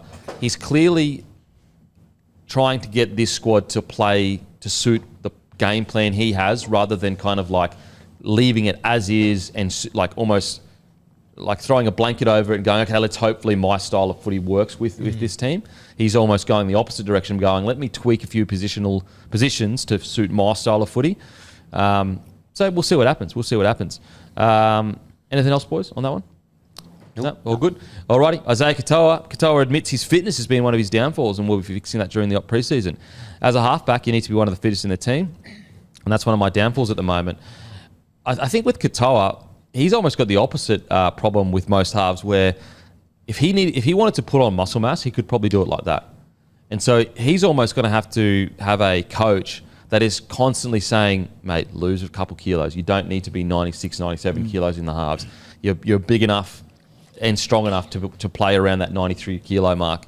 I'm still so excited on Katoa. That, like, this kid, his future, we're talking about a guy that's, 21 now? Think of everything he's already done in the game. And I know he hasn't had a full season yet where he's, like, completely dominated a season. He's still 20. Oh, my God. I mean, what a problem to have when fitness is the only problem you really have. Like, geez. Yeah, and isn't it good to see, like, you know, for a young half who's just been under Wayne Bennett, he's now left, like, you can't possibly not think of some red flags in that situation, but I love to see that he's not resting on what he's done over the last few years, going another level. I think as well, like, just as far as he goes, like, I thought he was really good for Tonga at the end of the season. Obviously, that was with Wolf as well, so that combination, I'm so excited to see how it goes. And I think there was a few times last season where you got to the back end of games and you had a couple of question marks over Katoa and his decision-making. There was a couple of times where he should have gone for field goal and whatnot. We spoke a lot about, like, I think that being a lot fitter and just better at the back end can only help with those situations. Yeah. I love it. And as I said, like, he's got the unique positive of he just needs to lose a couple of kilos of muscle mass. The biggest hurdle for a lot of halves is constantly keeping on muscle mass. Like, hey, mate, you're 85 kilos. We need you at 90 kilos. Losing muscle mass, in my opinion, is much easier. And look, I'm sure some, sports scientists will disagree, and I'm happy to be wrong. But I feel like losing muscle mass is much easier than putting muscle mass on and maintaining muscle mass. Timmy, what do you reckon? Yeah, it's easy to be, you could be critical and be like, despite being young, he's a professional athlete. This shouldn't be a major drama, fitness and whatnot. But at the end of the day, he debuted in the NRL with immense pressure on him as a teenager. Like, he's young, he's learning the craft, he's learning what it is to be a professional sportsman, and he's doing it incredibly well. So, as you said, if that's the biggest issue he's got going on, being slightly off with his fitness, and he knows he needs to work on it, and he's been public about it, I think he's in for a very special year. And I think, if not this year, maybe the following year in 2026, he's going to be really pushing the elite halves in the competition. Not quite there yet, nor should he be at 20, but this year he could get very, very close to them. Think about how far he's come, and he's only 20 years old. Like, I feel like if, let's say you took Katoa and how well he's played, and you put him in one of the big clubs in Sydney, the hype around him would be absolutely unreal right now. Imagine if he stayed at the big club he was at. Yeah. 5'8's not vacant now. Crazy. And Cleary and Katoa lining up next to he just took Tonga. I know that the initial game against Australia, he didn't have the best game, but he just took Tonga to a Pacific Championship final against Australia as a 20-year-old. Yeah. Like, that's insane. That's insane. And even when you have a look at that, that bad game he played, and I agree, he wasn't great that night. Like, geez, he was only one or two bounces away from having a cracking game as well. Like, it was a couple of sliding doors moments there that could have made a huge difference. And then he came out the next week and he slotted the field goal that won against New Zealand in New Zealand. Really, really impressive. In regards to some other small news with the Dolphins, Tom Gilbert has completed his first opposed session in one of the final hurdles of the ACL recovery. I've got to say, like, he might be the most important returning player in the whole of the NRL right now. They desperately need a front rower of his calibre in the side for this season, because if they don't have him or Flegler, through no fault of their own, like, they're not going to fire a shot, in my opinion. Yeah. Yeah, getting him back's going to be enormous. Daniel Saifiti obviously arrives, should be great for them, but Gilbert, I think people forget how good Gilbert is. And I think when it comes to state of origin and everything, he's been a massive loss for you guys. And it'll be interesting how it plays out now. Like, does he just slide straight into the front row? Does Plath stay at 13 like that? I think you've got to keep Plath at 13, don't you? Yeah, it'll be interesting. I mean, do you want to smash Plath for 80 minutes every week, or do you let Gilbert start at lock and then bring Plath on? I think Plath 13 for sure, especially Gilbert coming back from an ACL injury. Again, I've said it 1,000 times this show, but just the smaller ball playing lock, I think it's just so valuable. And I don't think Tommy Gilbert coming back from a lengthy injury needs to worry about playing massive minutes early on. Leave that to Plath, fit, firing, and just put him in that front row rotation to get him going early in the year. Good for round one. I'm not sure. He'll be pretty close to it. Pretty close. I will say, I understand your point, though. I don't want Max Plath playing 80 every week. I don't want him making 50 tackles a game at this age. Like, put someone on the bench that can come on and play minutes for Plath, because he's a guy you've got to protect from himself. As I said, the worry I have is if they go into this new season and you look at that forward pack and you go, okay, let's say Saifiti's the only top tier front rower. So you've got a forward pack of Plath, Saifiti.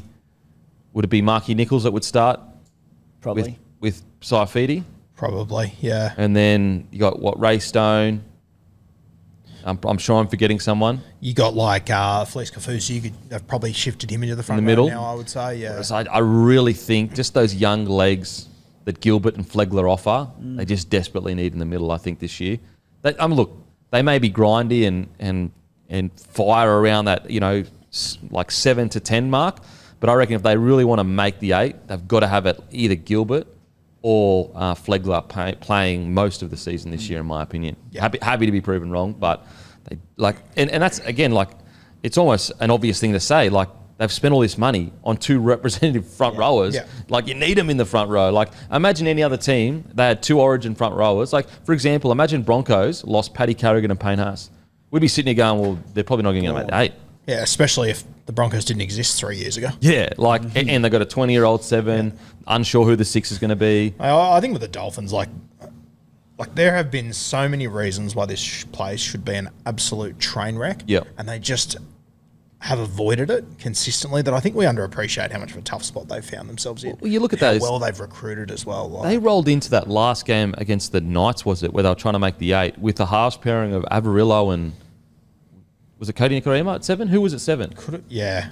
I can't remember. It was someone. It was in all sorts by the end. It was of the all season. we didn't know who was getting selected. Like, that's was like crazy. They were fighting for the 8. So Sullivan, wasn't it? It was like Sean O'Sullivan. Yeah, Sullivan and Avarillo were in the halves, and it's just crazy. Even like going into this year, like they're going to start the season, and I know he probably wouldn't have been their first side, but like Trey Fuller already out for the season.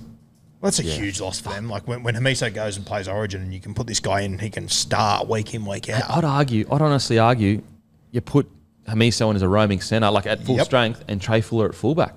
Because I see Hamiso as just a Ferrari. Yep. Like, don't do any of the shitty stuff you need to do. Just come in and we'll have plays around you to break the line.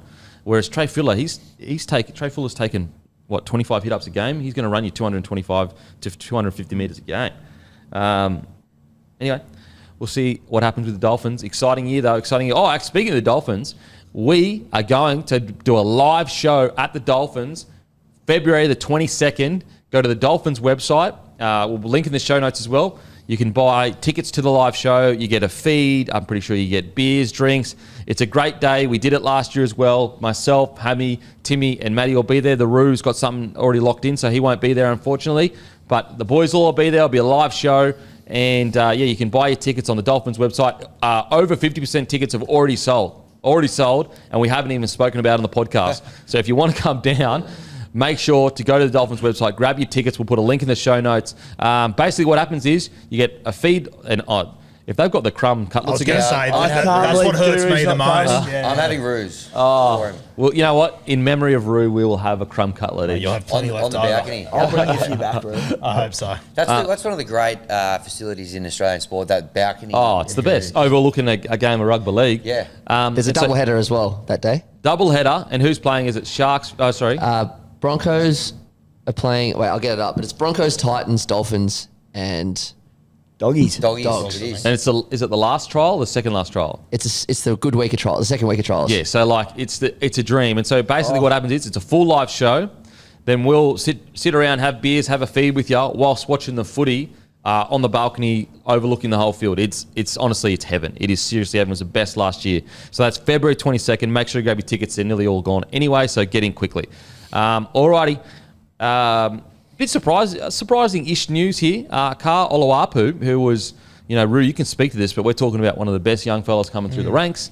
Had quite a substantial neck injury. I think it was 2 years ago. Yep. There were reports that Oloapu was moved back to Redcliffe and was going to commence training with the Dolphins, despite being contracted to the Bulldogs until 2026. Phil Gould somewhat shut it down by saying he's moved there with his family, but he didn't definitively say he was still a Bulldog. You'd have to assume that he's not going to be at the Bulldogs if he's moved back up to Redcliffe. I don't know how to feel about this, because I hope he stays in an NRL club. We're talking about a guy that's still, he'd be, 20 now? 19? Still really young. I know, 19. He's got a whole career ahead of him.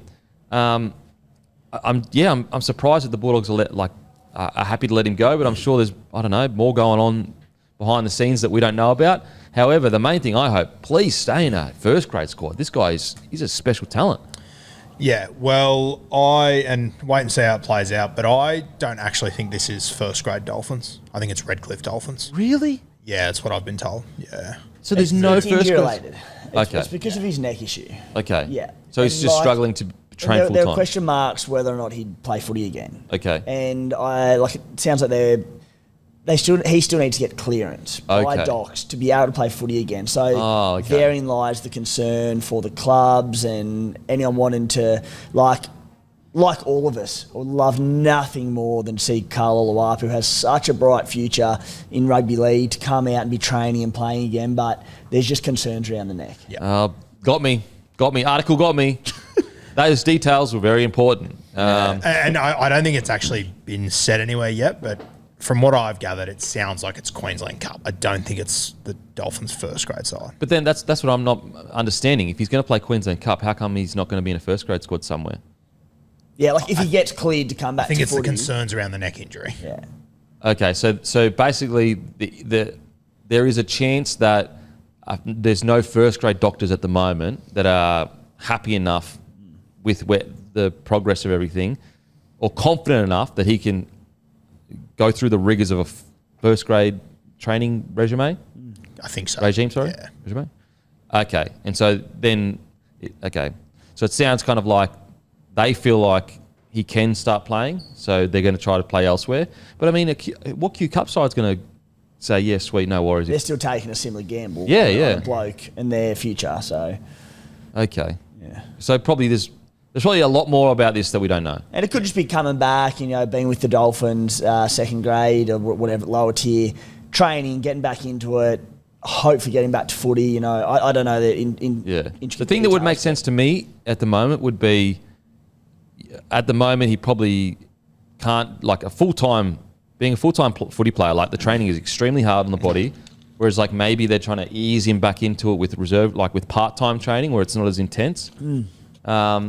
Regardless of what's actually happening here, because this article, there's clearly more going on. I just want him back playing rugby. Whatever's obviously good for him, but I just want him back playing rugby league, hopefully healthy and good to go. When he debuted for the Doggies last year before, he was 18 at the time, came down from Queensland. Yep. He just looked absolutely, not just made for it, but a future, such a supreme talent. Yeah, so hopefully he can get back. But it shows you how harsh rugby league can be. You get super young talent, you get an injury, now all of a sudden you've got to work all the way back into it. But yeah, wishing Karl Oloapu nothing but the best, and hopefully his injury can heal and he can get back to it. Okay, Leo Thompson. Boys, we've already spoken about it, but Leo Thompson signed with the Doggies, 4-year deal.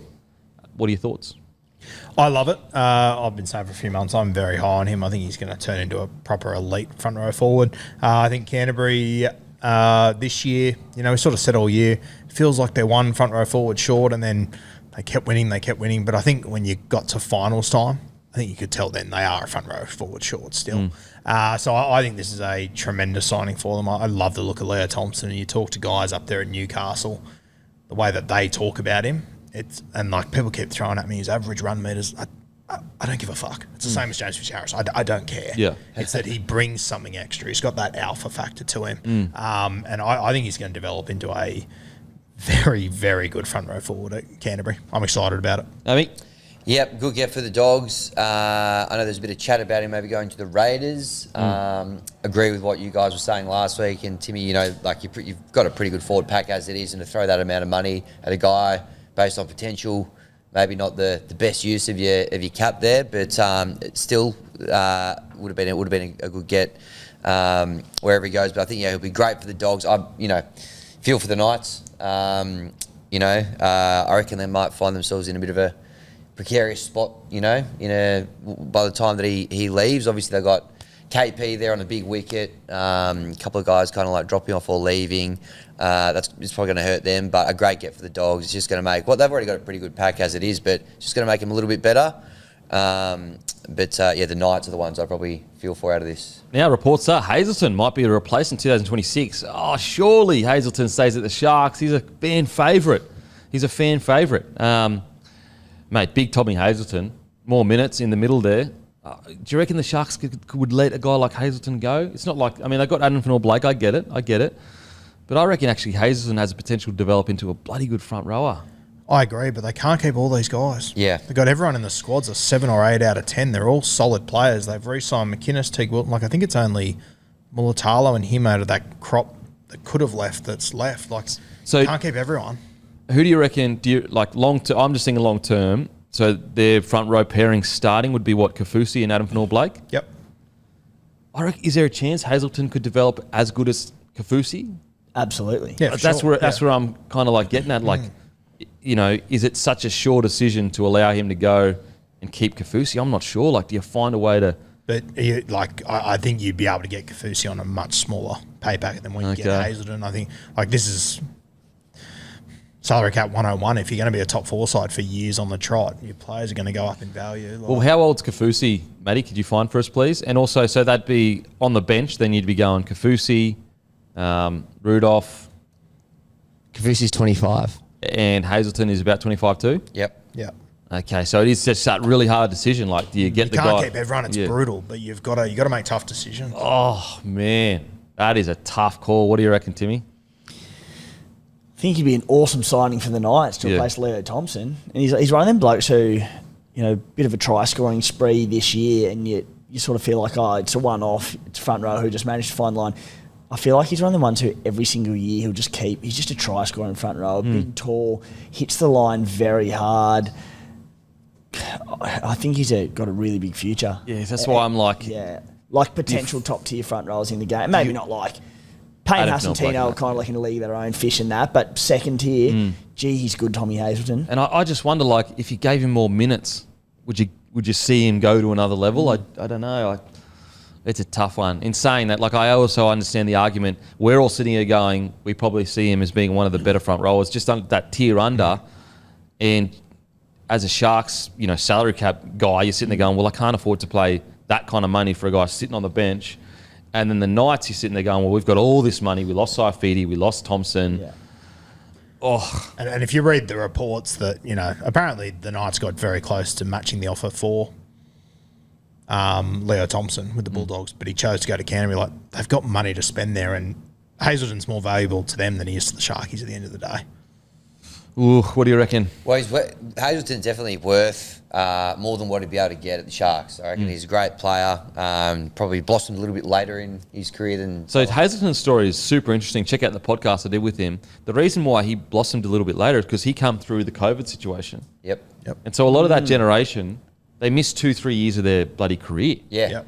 And he came through that. Yeah. But my point is he deserves to get paid at some point because he's such a good player. Yeah. And, he seems like a guy that could, go on to play Origin, all that sort of stuff, has got what it takes to probably lead a pack. So be a good fit probably for the Knights if they have got the cash to spend and the opportunity to give him, which he's not probably going to get either of those things as much at the Sharks. Even though Sharks fans love him, he looks great in a Sharks jersey. Just feels like a Sharks guy. I just think there's going to be more cash and more opportunity for him maybe elsewhere, maybe at the Knights. Geez, that age, finding out that Kaufusi is 25, that's exciting for me at the Sharkies because him at his best, he's a bloody good forward. And to think that he still has another, 7 years left of his career to develop in. He might be a bit of a smoky to also develop into a bloody good forward. He's a proud Goulburn boy, Tommy Hazelton. So I reckon by 2026 he'll be ready just to get closer to home, go and play for the mighty Green Machine. God, here Just we what go. you need, another front row. Yeah, but he'll take unders to play with the Raiders. I reckon. Oh, my come on. God. And Give sit me on a the break. bench. So have the same problems as the Chargers. Yeah. Sorry, they're both off contract. Kafusi and Hazelton. Oh, wow. They both look good in Knights, guys. I wonder whether this is a tactical leak from certain management to get them to re-sign Hazelton, because that obviously happens. Managers leaking certain things to build pressure. That doesn't happen, mate. The re-signing. No. I will say, in regards to being a cult hero, him going to the Knights, that fan base would absolutely eat him up. Would love him. Would It's like absolutely love him. a modern version of Ben Kennedy, big bald I love that. forward. Love that. Don't say Ben Kennedy. Rue might bloody get a bit too aroused. Far out. Just put a dent in this desk. Okay. Ding. Alrighty, guys. It's time for Beaks Bag segment. Don't forget, guys, leave a question in the YouTube comment section or Spotify. We pick one question each week, and the question that we pick, we give a $50 bloke gift voucher. So in the Spotify snippet, you leave a question asking us anything about footy, or in the YouTube thing. You must be subscribed to us on YouTube to do it, guys. And this week's question is from Luke Bonello, 4750. Who is the best NRL team to not win a premiership? This is what I will say, and it's not necessarily this exact question, but it blows my mind when I look back at that Melbourne Storm side that they never went back-to-back. Yeah. Like, when you look at that Melbourne Storm side with the spine that they had, to think that other teams went back-to-back before them, it's genuinely mind-blowing for me. I always think that Roosters side that lost to the Bulldogs in 2004, that side was unbelievable. And I always, you talk about the Dogs of War and that forward pack, it's a legendary pack. This was the pack they beat in the grand final. Jason Kalis, Craig Wing, Adrian Morley, Mick Crocker, Craig Fitzgibbon.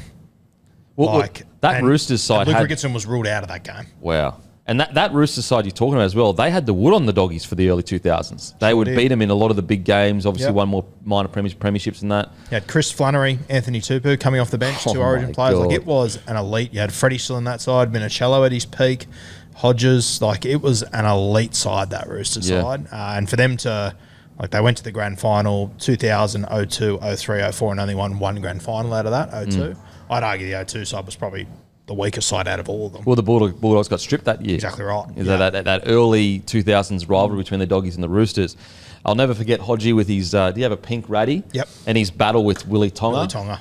Oh, Mate, Willie Tonga, he was a beast. He was a beast. the lightest feet in the history of Oh, rugby league. man. Did Little you shimmy, believe? shimmy. Shake and bake, baby.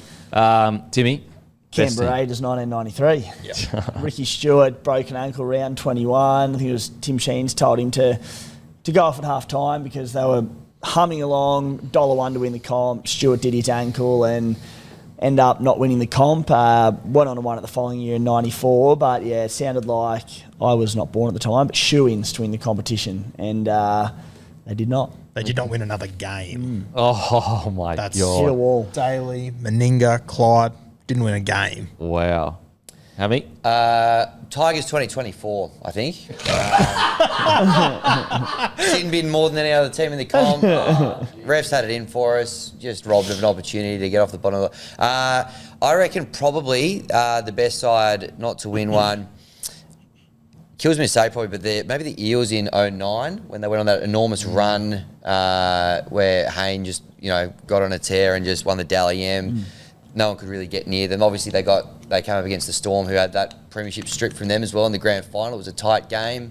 They probably had a couple of other seasons through the 2000s as well where they could have and should have challenged 05. They got to the prelim, I think. Yeah, they got to the prelim and just choked Just hard. completely shut Got the pumped bed. by Cowboys, Yeah, 29-0. Cowboys. I And think then obviously earlier in the start of the 2000s 01, as well. yeah. The 01 side is still, on paper, probably the best team ever. So they got close. They've been close a few. Obviously, they made a grand final against the Panthers a few years ago as well. But they probably had a few opportunities there to win them. They've always got the biggest drought. But yeah, I reckon probably the 09 one. They were the best team there to probably miss out. They obviously lost to the over the cap Yep. Storm at the time, which would sting as a Eels fan. Yep. Hey, Matty, just did you post to Facebook the snippet, or is it still loading? Okay, all good. Yeah, alrighty, there it is. Make sure, Beaks Bag, leave a question in the comment section. Best, we've answered who's the best NRL team to not win a premiership. That was from, thanks Luke Bonello. And make sure to email matt@blokeinabar.com to claim your $50 voucher, Luke. Alrighty, re-signings over the break. Cam McGuinness, Teague Wilton, and Tapua, hope I'm saying that correctly, all from the Sharkies. Love this from the Sharkies. That they're almost, not as much, but close. They're in that like Goldilocks zone of getting poached because they can't guarantee premierships for the guys that stay, but at the same time, other teams, can obviously guarantee that or offer huge money. We go back to the Eels side that made the grand final against the Panthers, and like that exactly what happened. Like they made the grand final against the Panthers, looking good in that Goldilocks zone, just getting poached, lost like 5-6 players. So I'm obviously I hope they re-sign Mulitalo, but all in all, it looks like the Sharks have kept essentially everyone for the near foreseeable future that they need to keep. I hope this doesn't sound harsh because I meant it as a compliment. Like, if that side doesn't win a comp in the next 2 to 3 years, I think it's a failure. Like, I think they've built such a good squad and they're in such a good spot. And I think Cronulla would want to hold themselves to that standard as well. I'd say grand final. I'd say make a grand final. That would be... I'm not saying I'm okay with you making and losing. I reckon the standard of that squad on paper, if they made a grand final, I reckon that would be satisfactory. Yeah, no, I'm a step further. I think they've got a good enough squad to be able to win a grand final. They've been in finals last few years. They're a consistent top 4 side. They're in a good spot that not too many guys have to go and play Origin. I'm not saying that they can't win a grand final, just to be clear. I'm just saying, like, I'd be satisfied with the grand final appearance. What do you reckon with Rue's call there? Grand final. Like, can make a grand final. Like, Yep. if they make it, it's successful. Of course, as you said, like their standards are going to be an expectation. With this roster, we're clearly in a premiership window. They'll want to win one, to state the obvious. I'm with Guru. Sorry. Need to win it? Yeah, I don't see that at all. I look back at South 2021. I don't see that as even a remote success. They got a premiership winning squad. They got to be winning a comp. No, I don't think we're saying it's a success if they make the grand final. What we're doing is we're looking at that squad and going like, okay, on paper, what is satisfactory for what that squad? I'm not sitting there going, oh, they lost the grand final. That's a successful season. It's more like, for example, you look at some of these other squads that are absolutely stacked, like the Roosters, for example. When they're stacked as anything like last year or whatever, they should be making grand finals and they should be most like winning grand finals kind of thing. So I'm not saying it's a success. I just think with what you got, if they make it to a grand final, like they're struggling to keep all these guys in this squad now. If they get to a grand final, that means they're winning finals games. That squad's going to fall apart very quickly. Yep. They're going to have guys leaving all over the place. I just think they are in a 2, maybe 3 year window where they should win a comp, I think. Okay, what do you reckon, Hammy? I am with Rue. I think if you're going to... I think they've been top 4 for last 2 seasons. They got to a prelim this year, re-signing guys like that, and the guys they've been able to actually retain. I'm with Rue. I think they would want to be winning a comp in the next 2 to 3 years. So, because are we all on the same page in regards to you reckon the talent in their roster should win it? Because the argument could be made they've got no starting Origin players right now. So therefore, you could argue then that you go against other teams that have like 4 or 5 or 6 Origin players. So the talent in their roster, when you look at it like that, is actually beneath the other roster. For example, on paper, how talented where would you rank their roster? Top 4. Yeah, well, they don't have many Origin players, but they've got a Dally M medalist. They've got a couple of New Zealand internationals. And I think the key point for me is you say, there's other squads with, more Origin players. Like I look at, I think Jesse Ramey can go with any centre in the comp on his given day. I think Ito is very similar. I think Mulitalo's very similar. Yep. Hines won a Dally M a couple of years ago. Like, I just look at their squad as, Cam McInnes at lock. You got Britt Nikota. I'd back him against any other back row. He might not get him on every single day, but might be a good exercise if we maybe we'll do it more in the season preview, but like rank rosters on talent, because obviously you've got Penrith Panthers probably at number 1. Rabbitohs like talent-wise, they'd probably be in your top 4. Broncos, Like Titans would be up there talent-wise. So it'd be actually a really interesting conversation of like purely talent, not like where they actually end up, but like name on like, for example, you could look at that Melbourne Storm forward pack and say it's actually I don't know, 6th or 7th best forward pack on paper, talent-wise. However, they overachieve because of the system. And this is where I look at the Sharks, and I get what you're saying. I think it's an advantage. They've got an elite squad, and for 3 months in the middle of the season, they don't all disappear. Do you reckon last year, they had a more talented squad than the Cowboys? Yes. Okay. We might try to do that. 1 to 17, we might try and do that and rate each squad on like where you would rate them talent-wise. But yeah, so me personally, I think if they make a grand final, that's satisfactory. It's obviously not a success. I think they definitely got the talent to win one, but I think grand final is a success. So what's that? Me, Timmy, 3-2. Let us know. Do you think they've got a better squad than the Cowboys last year? On paper? Yeah. Probably not. No, I don't think so. Talent-wise. Yeah, right. Cowboys that are happy to concede 30 points per game. Talent-wise. I'm talking just talent-wise. Not what they deliver on the footy field, talent-wise.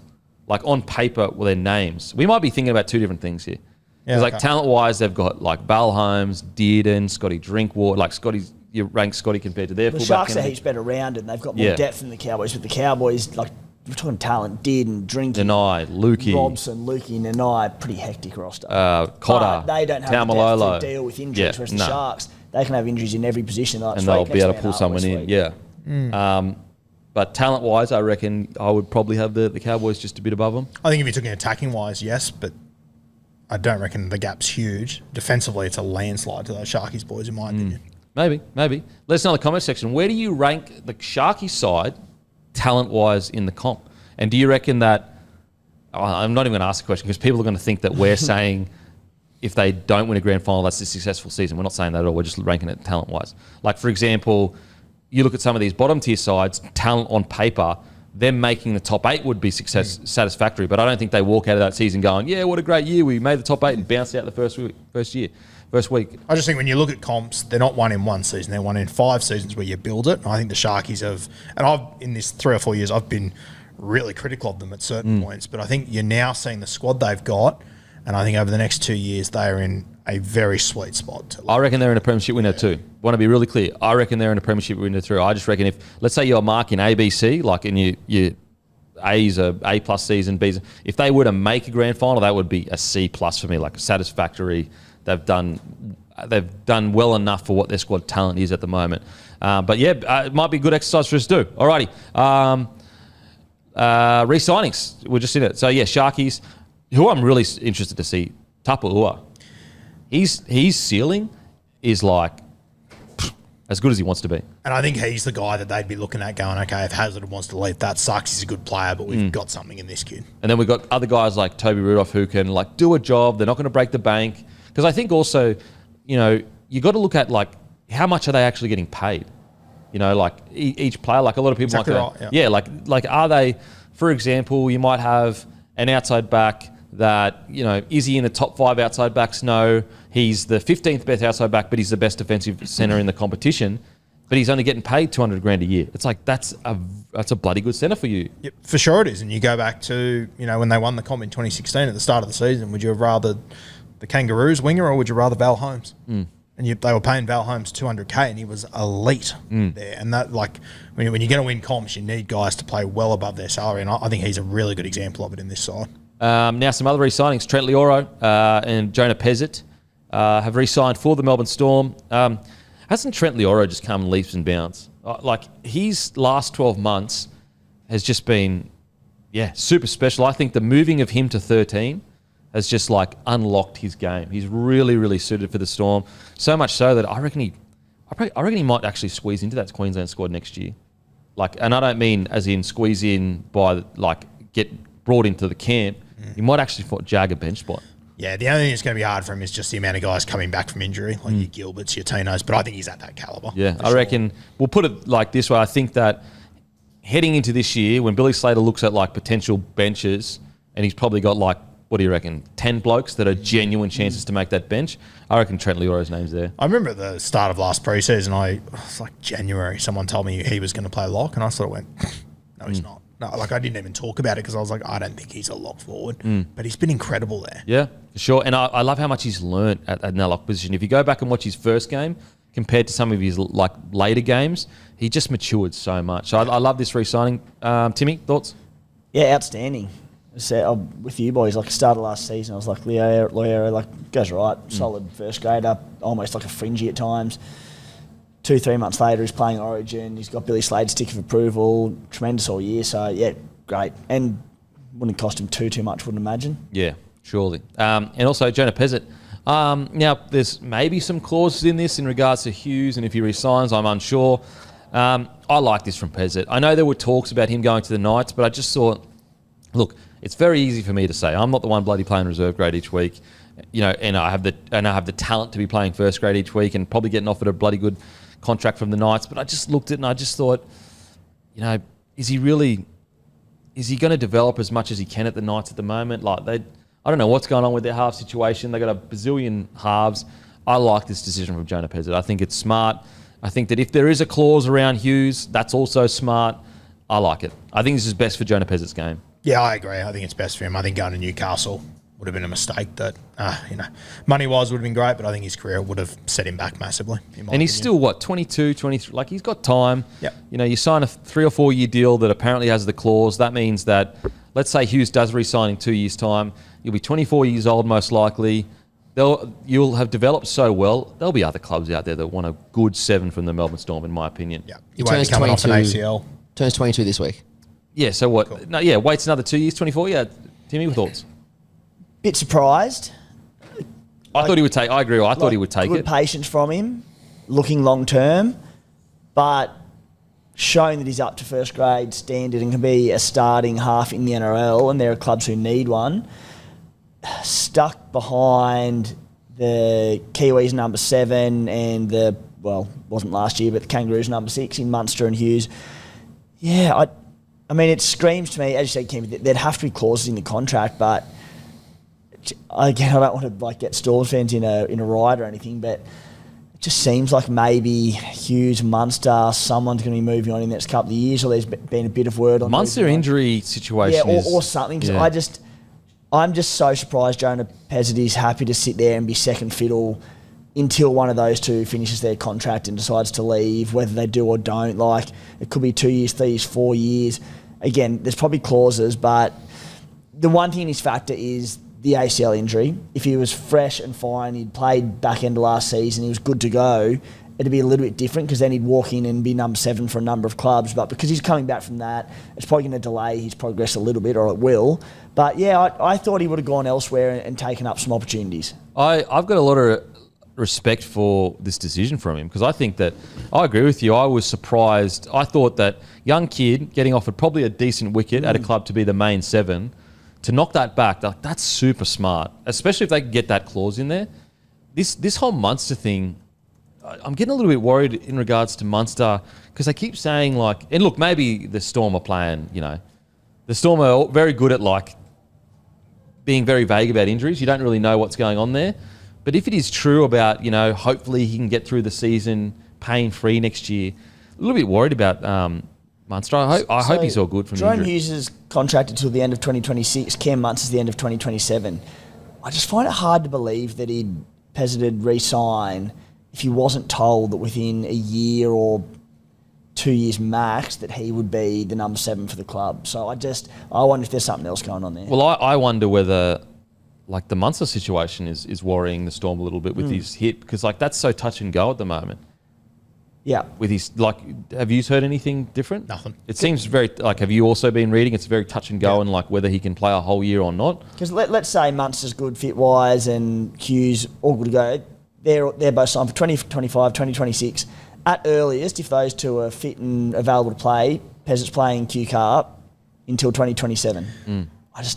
And, with all due respect to him, is he in front of Tyrone Wishart? I'm not. It's a good point. Yeah. It's a good point. I think it suggests to me that there is a clause with the Hughes situation.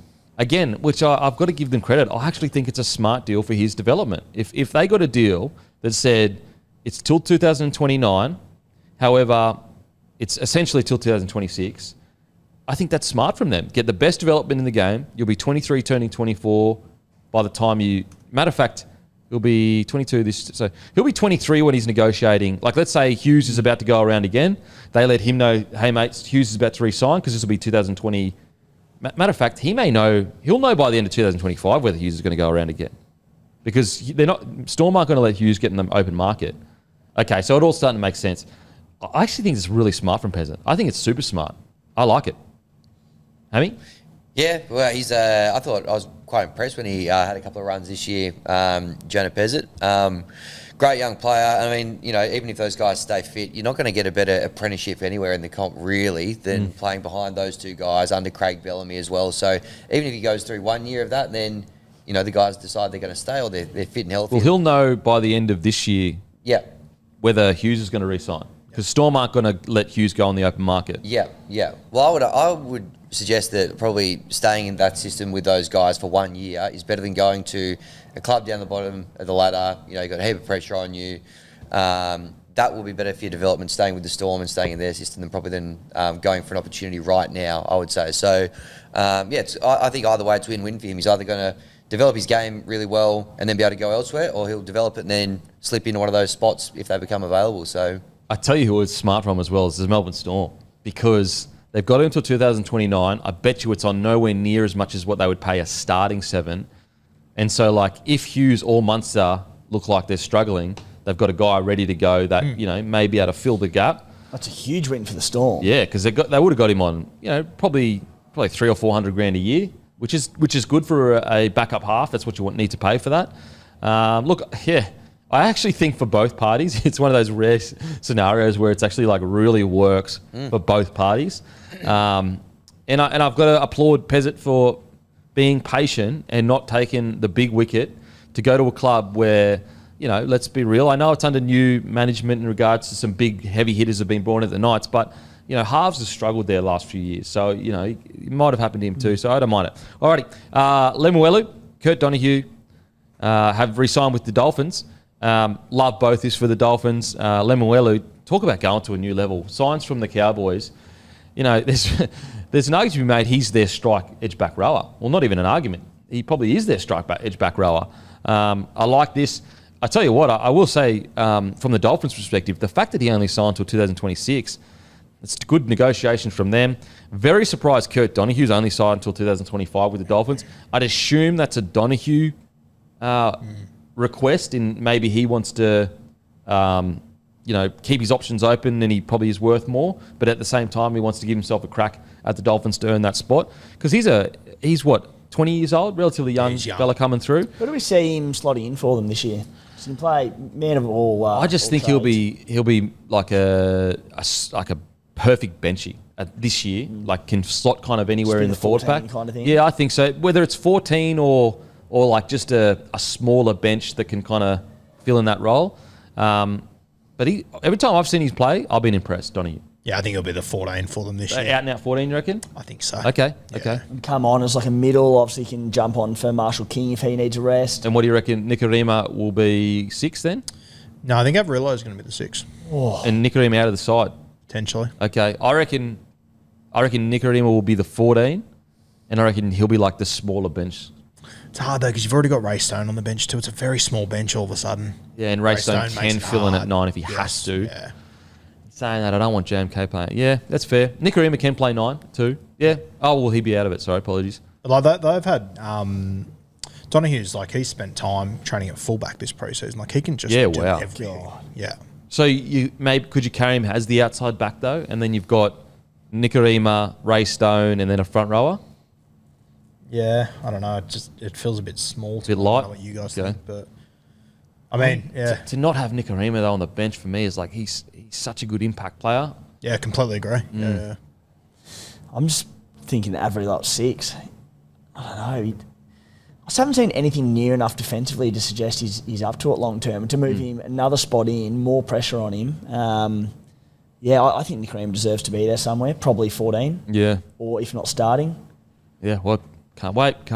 Also, guys, the season preview, our biggest show of the year, every year, that will be February the 10th, dropping February the 10th. So that is obviously, about a month away. But February 10th is our season preview. It's where we go through every single side, every single squad, every single player in each squad, all that. It's a super long podcast, but it's clearly the audience's favourite podcast.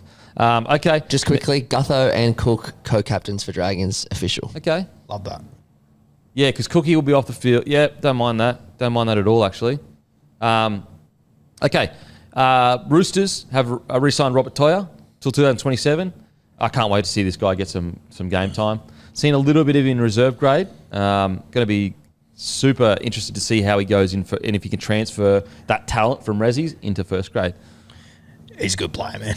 He's like he's had a lot of injuries over the last few years, but he's just so strong and quick. He really does tick all the boxes. Whether he'll start in the centres round one, I don't know. I think Billy Smith will grab one jersey, and then I think it's between him and Mark. I can't wait to see no one go Nitawase this year. I reckon he's going to kill it. I think he's going to be in the centres too. Really? I think so. This Toya, he's such a good body. I'd actually be happy to carry him on the bench if I was the Roosters. Really? Wow. Yeah, just to start the season, I'd be happy to. I think you could just chuck him on it and just let him go. I think he'd be okay.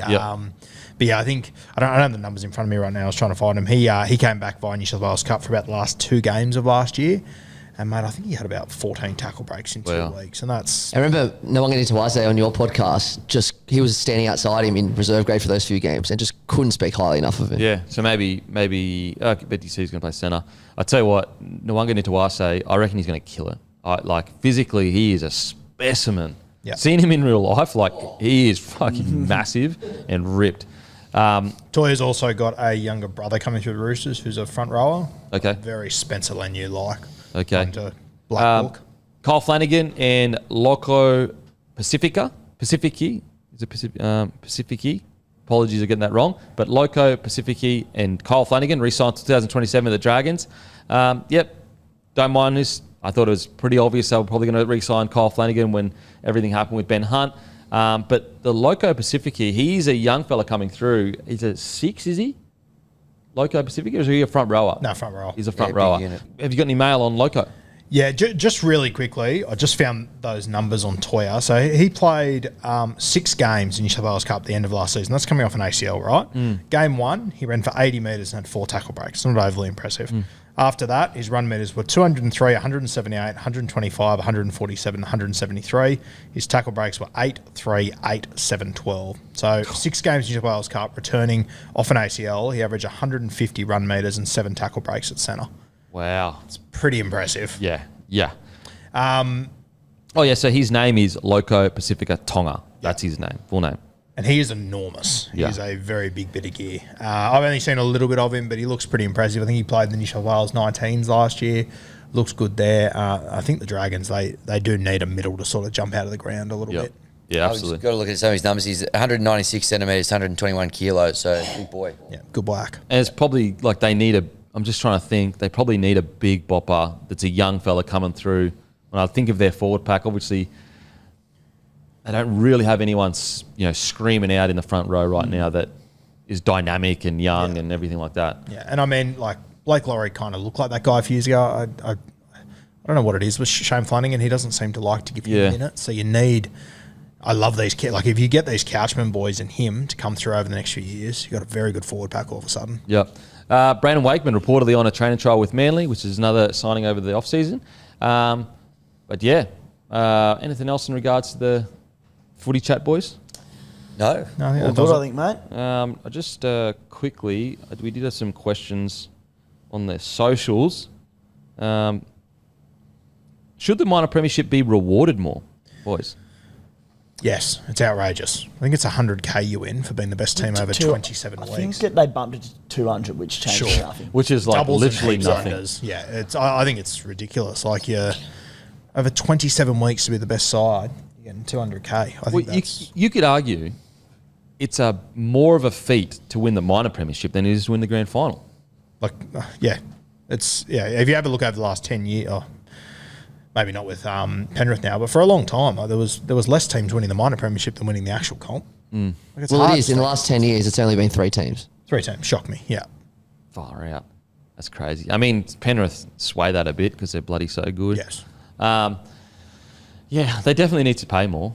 I guess, the argument, reward is, but, when you think about it, outside of them playing a little bit of an easier team than second, they don't really get much more than second other than the 200 grand. No. Even, A lot of the time they'll just be playing another Sydney club, often at a semi-neutral venue, obviously depending on if it's a Bunnies or a Roosters or something, like they play another Sydney club, neutral venue, it's like, all right, well, there goes the home ground advantage. Yep. Get your 200k and game on. If you Gotta lose, do something about if it. you lose, you're playing for your life. Yeah. Yeah, the last 12 years has been 3 teams, four apiece.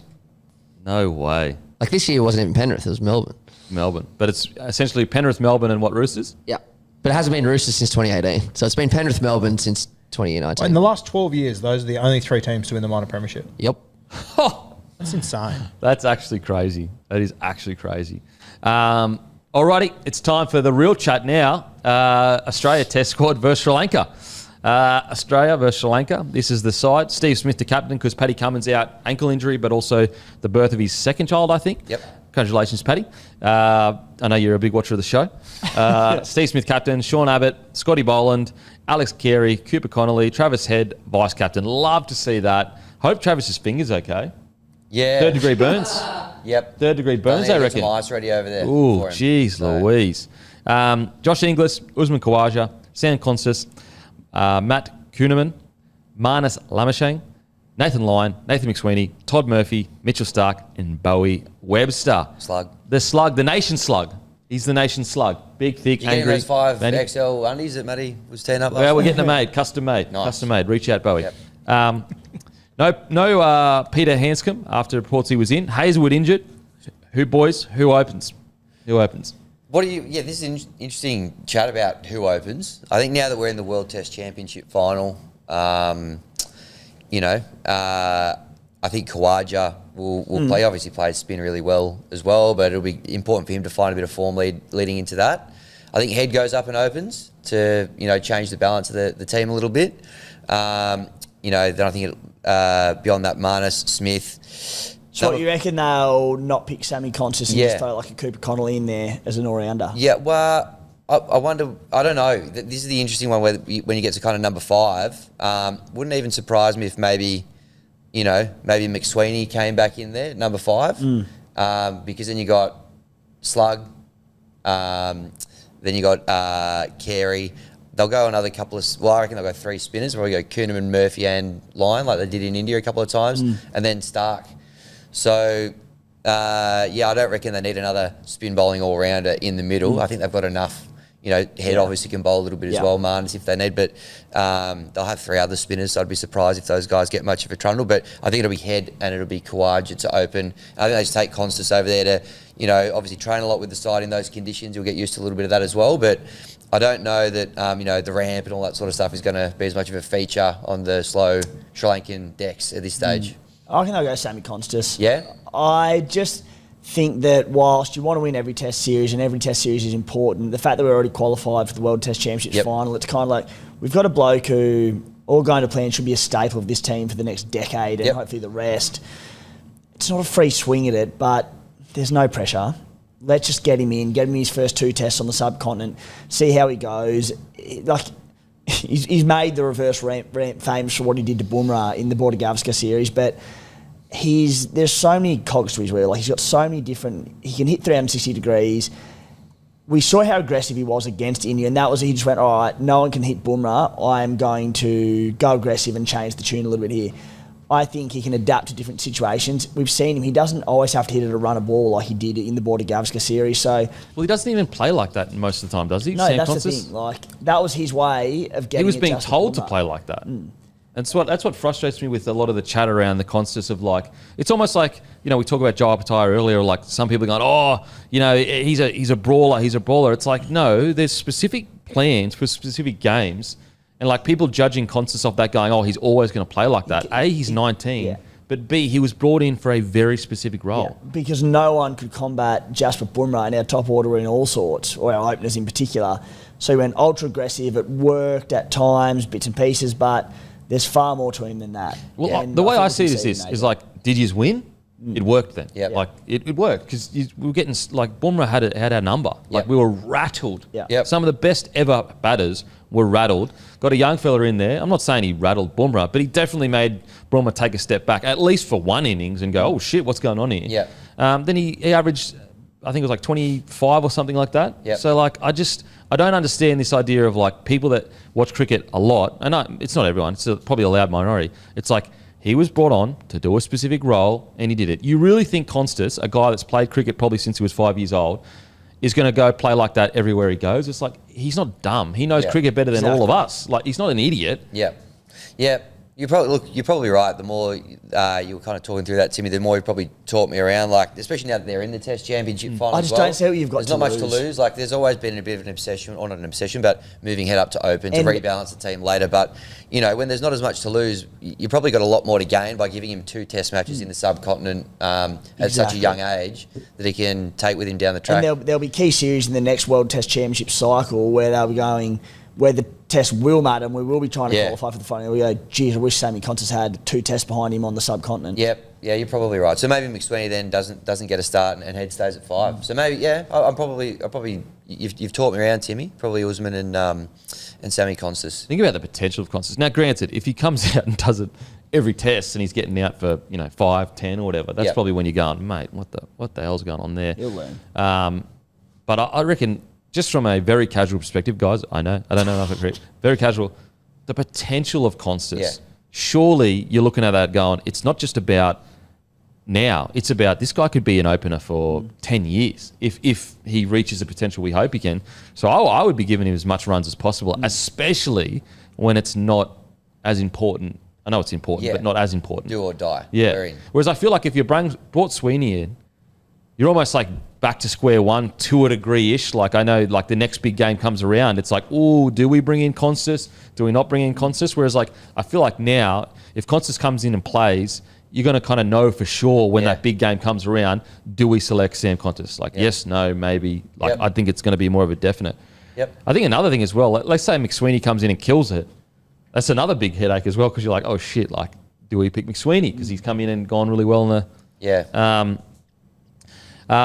Boland over there, Bowie Webster, but Green. Let's say Cam Green comes back and he's injury free.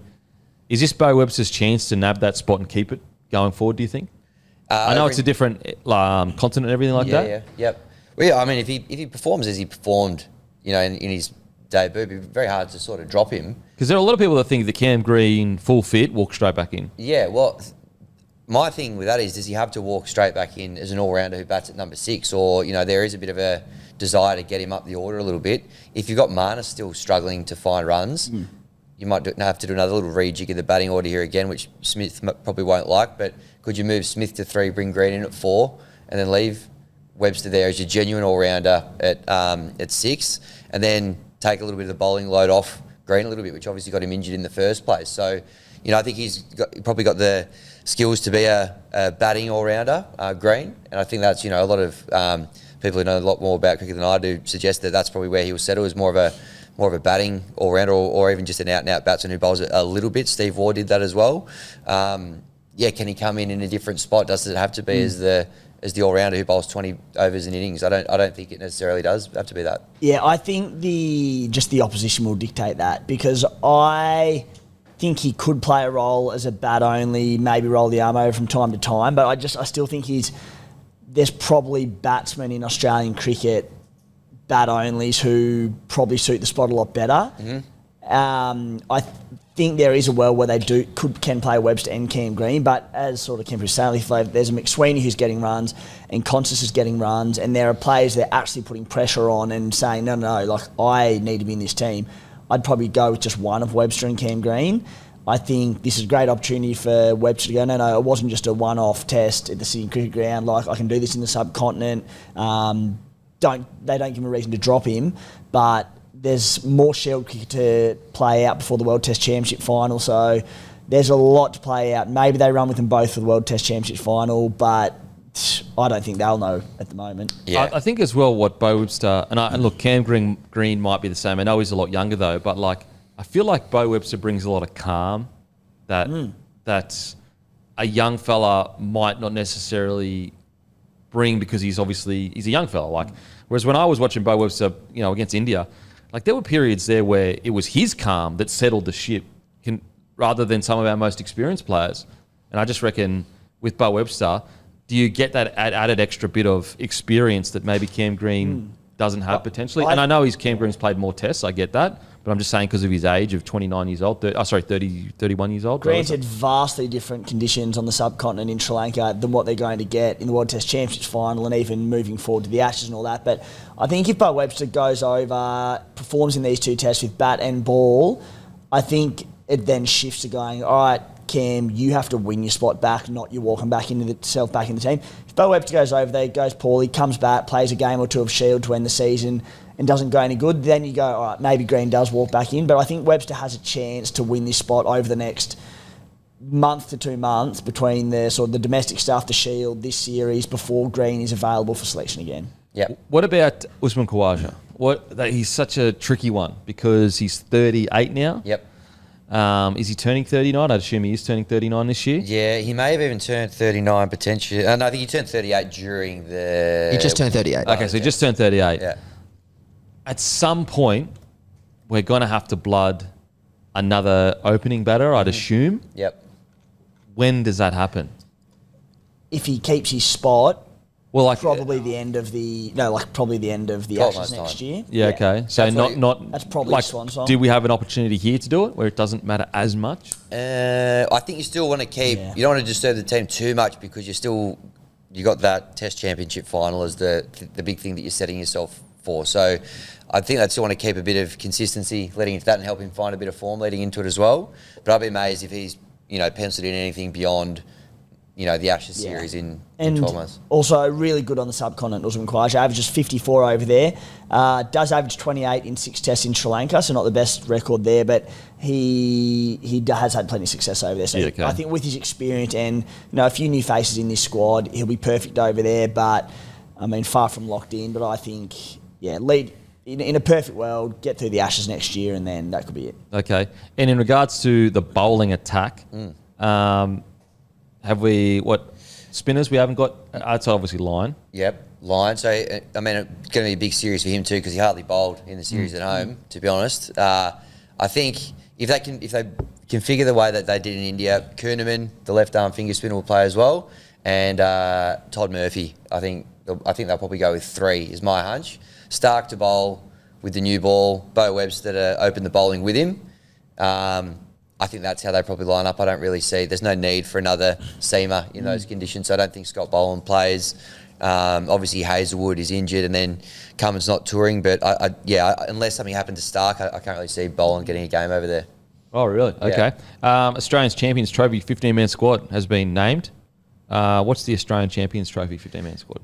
The Champions Trophy. So it's like the best... It's the best 6 or the best 8 teams. It's the cream of the crop, basically go around once every 4 years. It's another significant ICC trophy that happens like every other year outside of a one-day World Cup, so it's 50-over format. It used to be huge before sort of the emergence of T20 cricket. And then the T20 cricket erupted and the T20 World Cup came around because it was like every second year opposite to the ODI World Cup. Yep. Still means enough, but probably doesn't have the same aura to it that it used to. Yeah, it's 8 teams. But, they'll be... So, Paddy Cummins, Alex Carey, Nathan Ellis, Aaron Hardy, Josh Hazelwood, Travis Head, Josh Inglis, Marnus Labuschagne, Mitchell Marsh, Glenn Maxwell, Matt Short, Steve Smith, Mitchell Stark, Marcus Stoinis and Zampa. How do you reckon they'll go, boys? Pretty well, I reckon. Where's this one happening, Matty? Pakistan, UAE. That's right. It's been very contentious. Because I think India are potentially playing a couple of their games not in Pakistan. Didn't they have to agree to some special consideration because Pakistan, India said we're not going to do that or something like that? Pakistan had to kind of say, sweet. Obviously they weren't thrilled about it, Pakistan, but as usually happens, India kind of got their way, so they won't be playing them in Pakistan. But obviously it's in subcontinent conditions, so Australia proved they can succeed there in the World Cup in India last time. So I'd say, Australia should be aiming to win that. They should be there and thereabouts for sure. As a casual cricket fan, you don't really realise how much other travel they're doing outside of the... You see them in the Ashes or you see them... They don't stop. Whereas they are overseas playing every I just read Pat Cummins' book and he says in that he's away from home 300 days a year. Far out. You know what? Jersey Coldplay concert, I reckon. Give him one, the big fella. 300 days, that equals a Coldplay concert, Surely. surely. One of his 65 days at home at the Coldplay. Alrighty, guys. Let's face the music, brought to you by Sportsbet. Give us a follow on the feed, guys. Just broke 20,000 followers, 20,200 followers now. So get around us because we've got a bunch of multis on there at the moment that you can follow, that you can copy, and also get around Hammy as well. Alrighty, boys. It's tennis. We need a winner for this tennis. And we also need some winners from UFC 311, sorry. Outright winners for the men's and the women's. Yep. So, women, I'm going to go Coco Gauff for me at $6.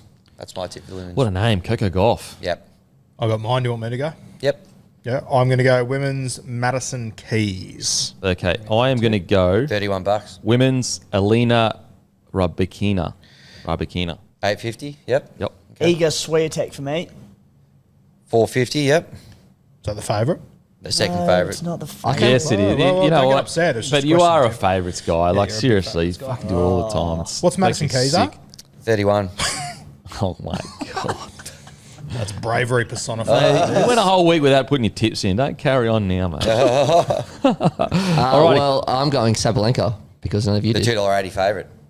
Boo. Yeah, boo. That's shit go. That's All right, a shit men's? go.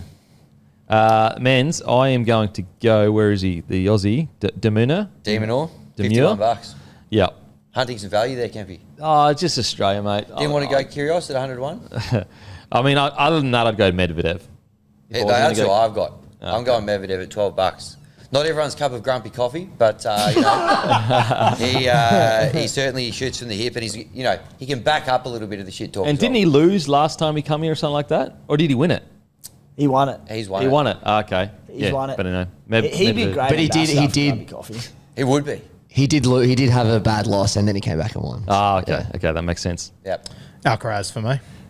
Alexander Zverev. $9. Yep.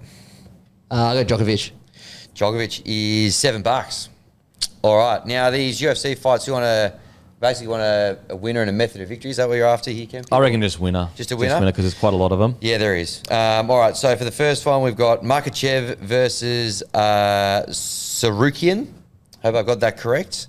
Makhachev $1.24, Sarukian $4.10. Yeah, Makhachev gets the job done. Yep. Finishes him. Yep. Yeah, completely agree. I can't disagree with you, boys. Makhachev. Makachev. I reckon we should split it up a bit because there's going to be some heavy favourites. Yeah, right. Okay, I'll So go. we've I'll got go. Holland fighting Holland there, and Oh, no, Yeah. I've got it covered. Oh, He's good, okay. got a Sorry. cover. He's right. Okay, Islam, and I'm going to go via submission. Yep. Round 3. Just give me the method of victory. The round there'll be too many there, I reckon. Okay, submission. Yep. Islam submission. Bro, do the round for the first one because we've literally Okay, given all cool. the same answer. Round. Submission round 3. Submission. 4. Yep. What did you say? 3? 2. I'm going to go decision. Okay. Submission round 5. All right. Next one. Murab. Jules, you might have to help me here, Kempy. Zvalishvi versus Nurmagomedov. Now, Nurmagomedov, $1.33. Javashvili, $3.34. Yeah, I'm going Nurmagomedov. Yep. Nurmagomedov, however you say it. Umar. I don't know. TKO round 4. Yep. Sorry, it's not even 5 round fight. TKO round 3. Nerm, I'm going to go a round 2 knockout. Yep. Nerm will knock him out in round 1. Nerm points. I'm going Nerm points as well. I think Umar in a tough decision in that one is how I'm reading that one. Yeah, yep. Yep. All right, next one. Prashaka versus Hill. Now, we haven't got method of victory markets live for this one yet, so head-to-head will do. Prashaka, $1.90. Hill, $1.94. Yeah. Jiri by TKO round 2. Okay. Hill submission round 3. Okay. Yeah, I'll go Jamal on points. I'll go Hill knockout 3. Yeah, I'm going Hill knockout 4.